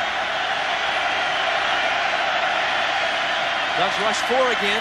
Navarre looking at the corner. Intercepted! Intercepted! Justin Finney!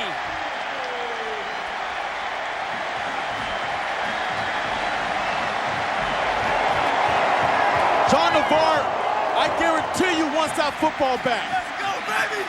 I think he knew when he threw that football, Joe, that he shouldn't have threw it.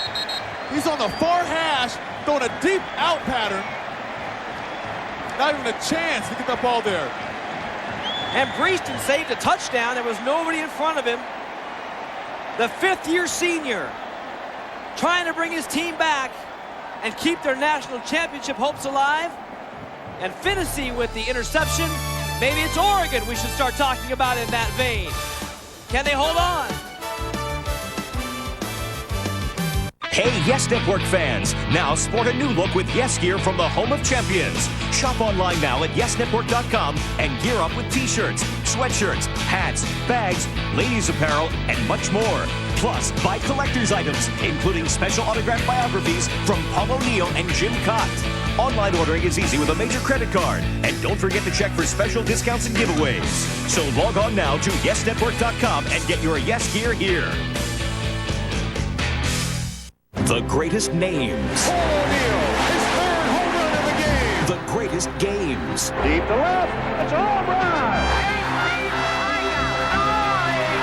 The greatest franchise. I don't believe it. Another miracle in the Bronx. Relive the greatest pinstripe moments with Yankees Classics. Swung on a drill to right field. See ya! Yankees Classics, the greatest Yankees games ever.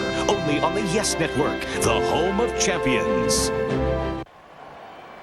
Kellen Clemens is the quarterback. Oregon, you would think, would try to keep it on the ground and ground this one out as they hand the football off to Whitehead, and he's tackled from behind after no gain. And Michigan uses one of their timeouts. Another look at the interception, Anthony. Joe, looking back, and John Navarre's on the far hash, throwing a deep out pattern. The ball's floating. It wasn't even a good football. Justin Finney does a good job of coming underneath the receiver, making the interception. Not only that, but a telegraph situation there as well. Well, John Navarre has a lot of great skills, but he does eyeball the receiver. And that's going to hurt him as he moves up to another level, which I think he has an opportunity to play in the NFL, but he can't eyeball his receivers. He has to be able to look off and then come back and throw those deep out patterns. How can you sleep? Might be one of the biggest wins in the history of Autzen Stadium if Oregon can hold on. 10-point lead with 4:46 to go.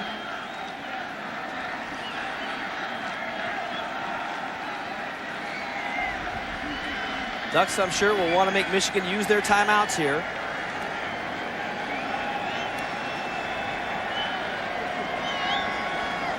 If the Ducks can control the football, Joe, run the football with some success, that will make Michigan use those timeouts. The Autzen crowd, unbelievable today.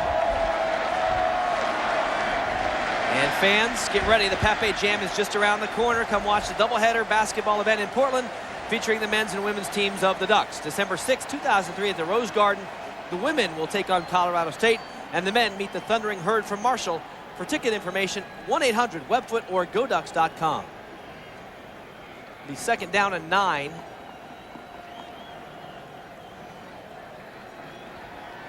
Oregon with a 10-point lead. This football game has had everything a big football game could ever want in it. Oregon with a blocked punt for a touchdown. Michigan with a blocked field goal. Ebbs and flows. Emotion, a missed fake field goal for the Ducks. Long passes. Joe, if you didn't get a chance to watch the football game, I tell you, you missed a good one. And there's still a lot of time left to see some more action. Michigan was in this same situation, reversed, a couple of years ago at Washington. They had a 10-point lead with 5 to go, and they ended up losing the game. And the Oregon's going to throw the ball. Clemens to the outside, got a man across the 40, and a flag is down. Flag is down in the Oregon backfield, and it looks like it's going to be roughing the passer on Michigan. That hurt right there. And then number 13, Larry Stevens, is coming out of the game with a hurt ankle. He's trying to, he's limping. That's a blow for the Wolverines, Joe.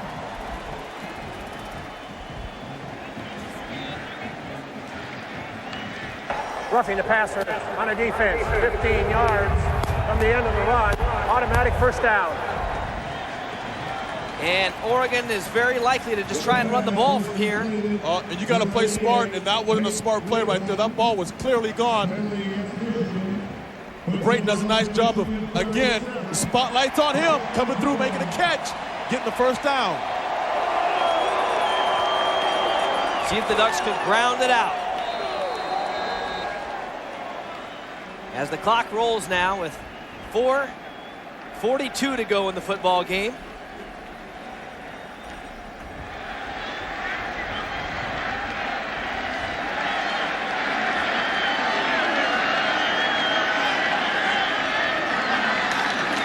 Handoff to Whitehead. No running room there, and they'll go down after no gain. Well, I think everybody in the stadium, everybody on Michigan side and the Duck side knew that they were going to run that football, Joe.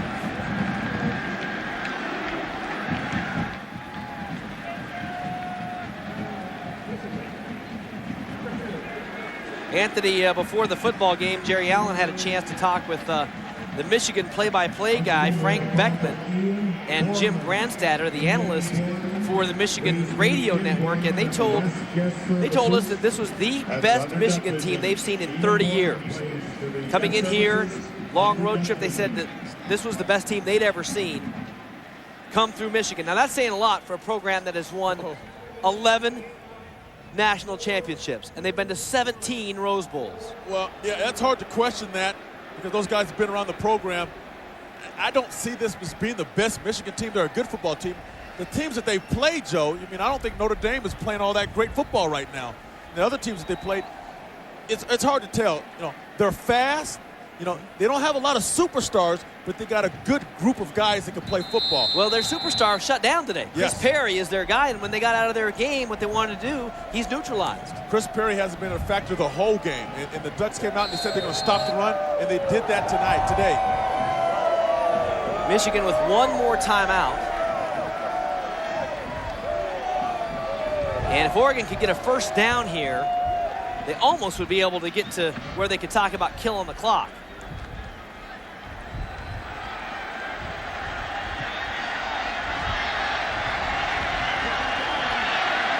Second and 9, and Oregon's going to use a timeout. Kellen Clemens didn't like what he saw. That's their final timeout. Well, there was only 1 second on the play clock, Joe. They had to call a timeout there.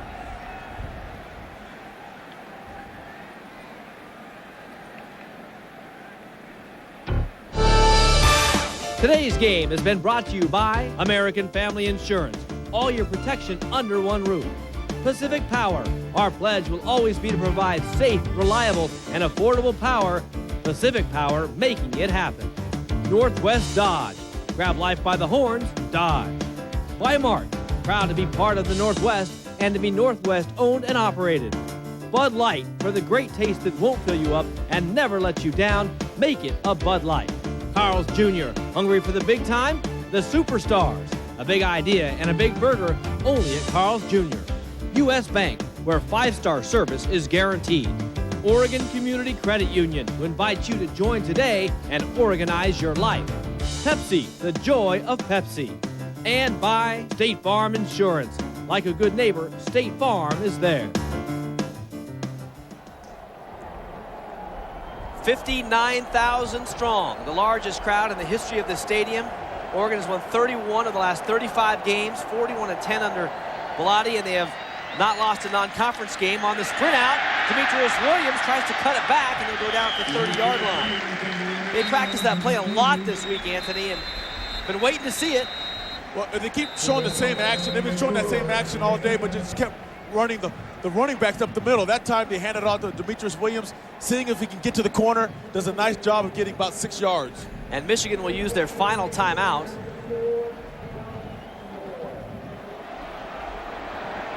And the referee's having to reset the clock after every play. That one is at 4:14, so the clock goes back to 4:14 from 4:11.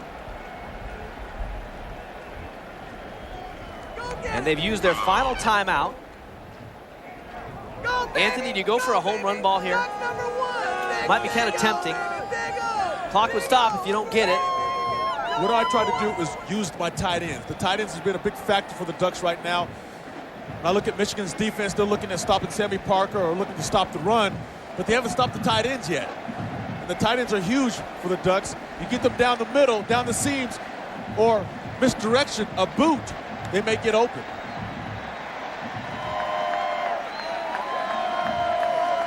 Ducks are in Jared Siegel's field goal range, especially with a heavy wind behind him. I don't know that you'd risk kicking a long one at this point, though, to give him good field position. You may try to, maybe you go for it on 4th down at this point. I would try to pooch it. If you don't make it, I'd try to pooch it down to the 5-yard line. Michigan has no timeouts left. Now they got to try to throw the football, move the football 90-something yards to score a touchdown in about 3 minutes. It's going to be tough to do.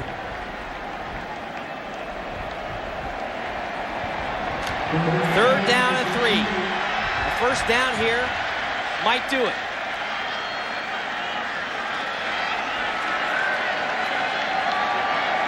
Ducks with a little confusion.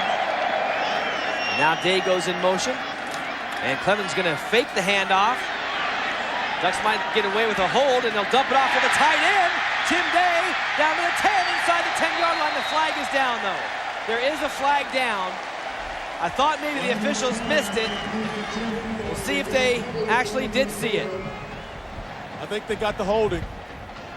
It is. They missed the holding, but illegal man downfield on Oregon.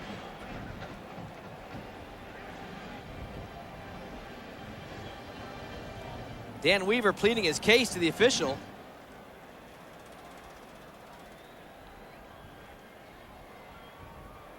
And Gordon Reese in no hurry. He's going to talk to the other officials about it. The penalty is actually, the flag is down about 5 yards beyond the line of scrimmage. Joe, I didn't see that, but I did see the holding call. Ineligible downfield offense. That's 5 yards from the previous spot. Still 3rd down. So, really, Anthony, it's kind of justice because Oregon got away with a hold on that one. Yes, it was. It was clearly a holding. I think the holding was on Tim Day because Tim Day was blocking, and then he released. That's why he was open. But he got away with the hold, but they caught Weaver downfield. So that probably takes it out of our previous discussion, out of field goal range. If the Ducks had a notion to try it. Now on 3rd down, see what they can do here on 3rd. Quick pitch to the outside, some running room, and Whitehead taken down. A play that looked like it had some potential, Anthony. I keep talking about that Michigan speed on defense, and I think any other team, Whitehead would have got to the corner, might have taken that maybe for 6, but with that speed of Michigan, there's no way you can't get to the edge. They're too fast. And I think if you're Oregon at this point, you go ahead and take the 5-yard penalty on the play clock and then move it back 5 yards and try and pin the Wolverines deep. Of course, the one thing you don't want to have happen is a block or kicking it through the end zone for a net of about 20 yards. But Oregon's going to go for it on 4th down. Or maybe they'll try to draw the Wolverines off. 4, 3 on the play clock. 2, 1. They get it off, and they hand the ball off. A very unusual call. Anthony, did they not know it was 4th down? You know, I don't know on that one. I'm confused myself, Joe. I think you would have let the game clock run out and then punt the ball down the field. The clock is stopped on the change of possession, so there's no advantage there. Maybe they didn't want to risk punting the ball. Well, you can get a little pooch punt off. You can do a hurry-up punt. And that right there, there's still a little confusion now by the defense. If you're going to do that, why not just throw it to the end zone and see what happens? So Navarre back with it. Looking to the outside, and he's got a man open. Out of bounds at the 47-yard line. Anthony, I'm trying to figure out what happened on the previous play. It's 4th and 10. Oregon goes for it, runs the ball. The clock stops on the change of possession. Should they have, if they're going to go for it, shouldn't they just go to the end zone? Well, you go to the end zone because it's a long, if it's not, you know, just punt at the football, or, okay, it's their ball anyway right at that spot. I think they should have tried to pin Michigan back with a punt. Take them back. Maybe with a 10-point lead, they felt comfortable that the defense could hold out the Wolverines. Here's Navarre back to throw again. This one is almost intercepted by Finney. Game by game, Anthony, Finney is improved, and I see the confidence starting to grow. Yes, he's getting better and better, and they're trying to run out patterns on Justin Finney, in patterns, and right there, Justin Finney does a great job of coming back, making a play on the ball, and almost an interception. 2nd down, 10. Wolverines just about at midfield.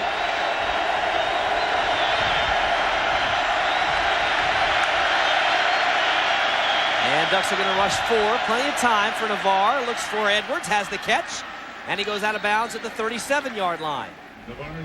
They're running those deep crossing routes, Joe, and it takes time.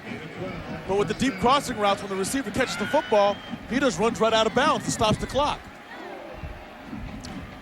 And if you look at Edwards, he's running with a little bit of a limp, Joe. I think his ankle's bothering him. Still really surprised at the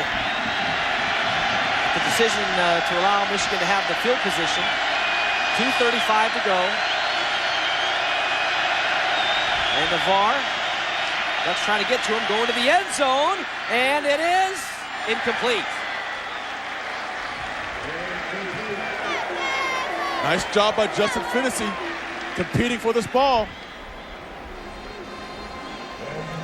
Braylon Edwards is getting some work right now. They're throwing the football to his way almost in every series. He's running a simple goal pattern. He had Finney there for a minute, but again, I'm telling you, Joe, I think Braylon Edwards has a little strain on his ankle. And he comes out of the football game right now. Jason Avant has filled in admirably, and so has Steve Breeston with 6 catches on the day. Chris Perry has not been a factor. Ducks bringing everybody this time. Here they come, almost get to him. It's Breeston. If he breaks a tackle, he does, and he's going to go to the end zone. Touchdown, Breeston. Touchdown, Michigan, with 2:18 to go in the football game.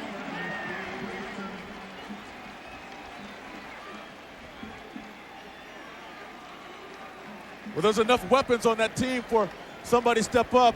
Edwards comes to the sideline as a receiver. And Breeston does a great job of catching this football. They sent the house after John Navarre, but stands in there. Rodney Woods just overruns the receiver. Touchdown.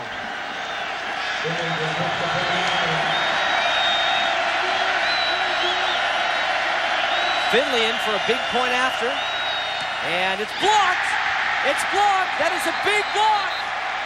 The Wolverines will need a touchdown to win this football game. But the way they're moving the ball, anytime they get the ball, they've been able to go right down the field. What get you at for next, Joe? I mean, this is a football game. Back and forth, both teams making plays.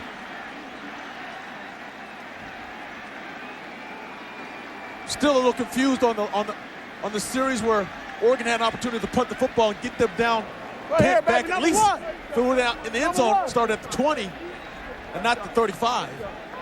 Just not sure why you don't just take the penalty there and go ahead and try and pin him deep.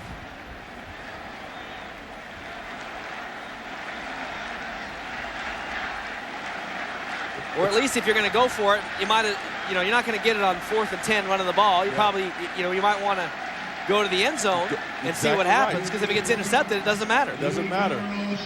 That's a 50-50 shot right there. You're throwing the ball deep in the end zone. So 2:18 to go. The Wolverines out of timeouts. They will have to likely kick onside. If Oregon covers the onside kick, they should be able to kill the clock and win the football game. If Michigan should recover a touchdown, and they'll win this football game. Looks like they're going to go to the short side. Keith Lewis is over there. Tim Day is over there. Dante Rosario is over there. Sammy Parker. Stephen Moore. And they're going to go for the onside kick. It's up in the air, and Michigan has it. The Wolverines have the onside kick. And they are in position to steal one here at Autzen. But Joe, unbelievable. Did the ball go 10 yards? Oregon touched it before it went 10. It did. And Michigan is 55 yards away from winning this football game. You got to let that football come to you. You got to let it go 10 yards. Huge play by the Michigan Wolverines. Unbelievable. This game has had everything.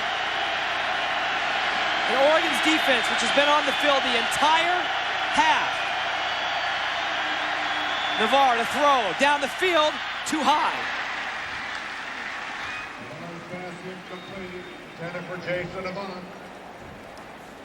Well, this is what a football game's all about, Joe. Coming down to the last minute of the football game to decide who's going to win.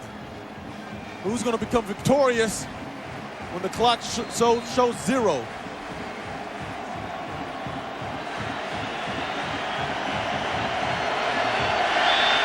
All the Ducks had to do was get on an onside kick, and they would have won this football game. Now they have to hold on.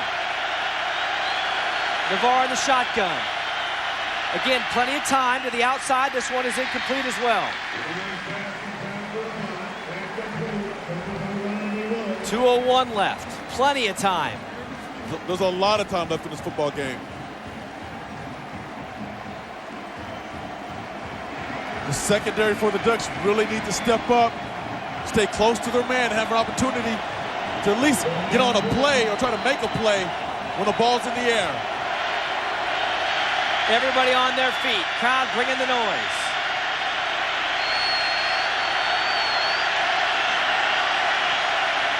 Ducks bring a delayed blitz. Plenty of time for Navarre, and it is caught! What a great catch by their star receiver, Braylon Edwards, at the 45-yard line. Well, that's the mismatch between Braylon Edwards and Stephen Moore. Braylon Edwards is 6'3". Stephen Moore is 5'9". Edwards does a nice job of just going up for the football and out jumps Stephen Moore. Ducks have no timeouts. Pressure on Navarre, and he goes down. Back at the 45. Clock is running. That was a huge play by the Ducks. Get to the quarterback. Still got a lot of time left. Ducks are confused defensively. Gonna rush 3 this time. Navarre steps up down the middle. And the ball looked like it hit the ground, but no referee. Now here comes the referee from the outside saying incomplete. Good call, good call. The referee to the Ducks sideline didn't see that play. It was a nice call from the other ref coming in there and seeing that ball, without a doubt, hit the ground. Ooh, it's close. Pretty close. Very close. Pretty close, and Lloyd Carr, he's in on the referee's ear right now, Joe. And the referees are asking for a reset of the play clock.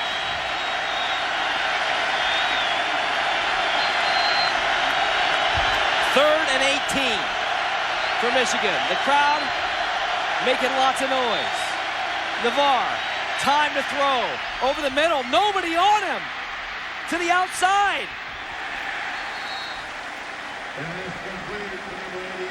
Tim Massacoy with the catch. It'll be 4th down. Clock is still running. Got to get a play off here. 4th and 7. If Oregon can hold, they will win the football game.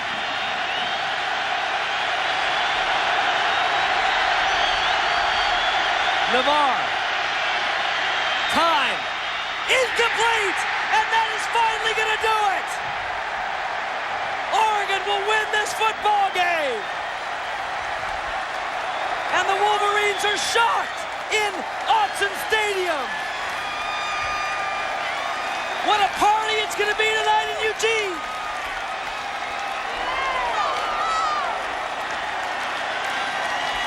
Michigan right there, Joe, did a nice job of trying to make a game out of it. Stayed in the game for the whole 4 quarters, but they fell a little short.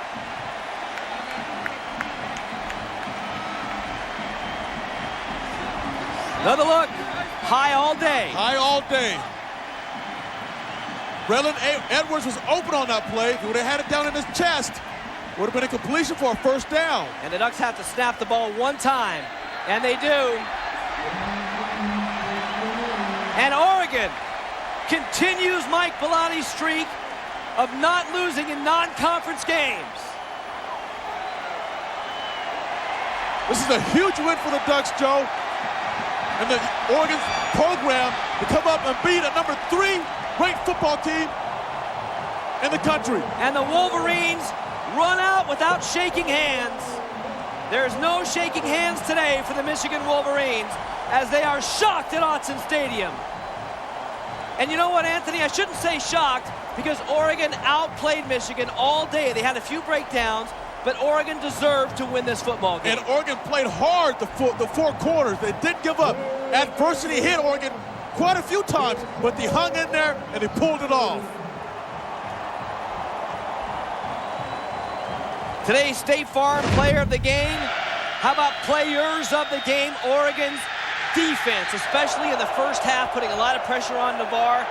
Got to give it to the defense. They were on the field for the last play. You got to get to the defense, guys making plays on the defensive line, the secondary, and the linebackers. That was a defensive victory right there.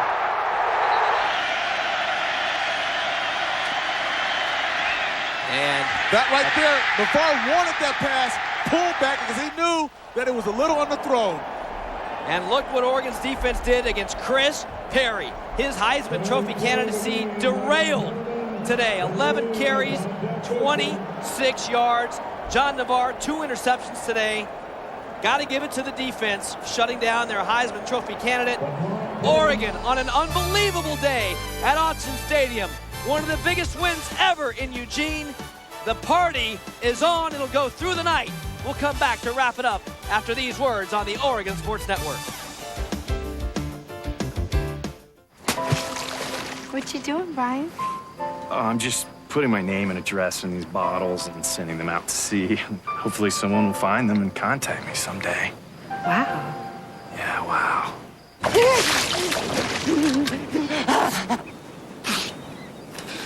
Why? Why do you torture me, Brian Henderson of 12 Maple Lane? For the great taste that won't fill you up and never lets you down, make it a Bud Light. Brian. Nice to meet you. Some guys eat 5 burgers a week. That's 260 a year. Or 11,000 burgers in a lifetime. Hey, you might want to pace yourself.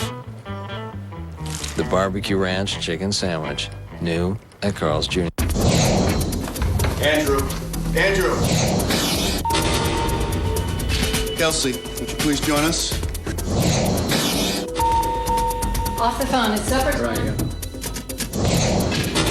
Is it ever too early to talk with your kids about drugs? Not when the rest of the world has already started the conversation. Knowing what your kids are up to can help.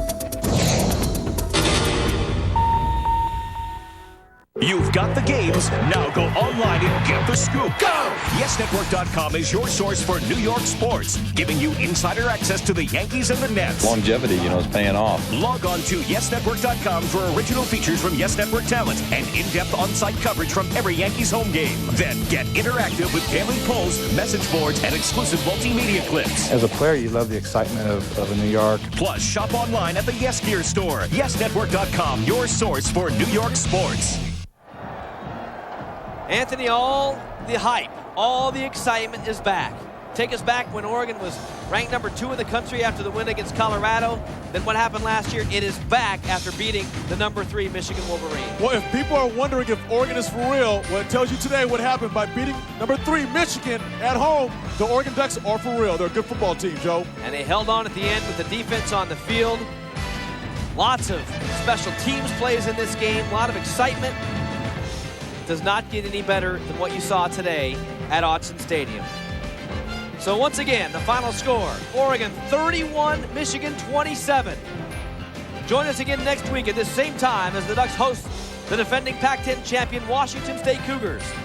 For our producer, director Tim Lay, Anthony Newman, and the rest of our OSN crew, I'm Joe Giansante saying good night from Autzen Stadium here in Eugene.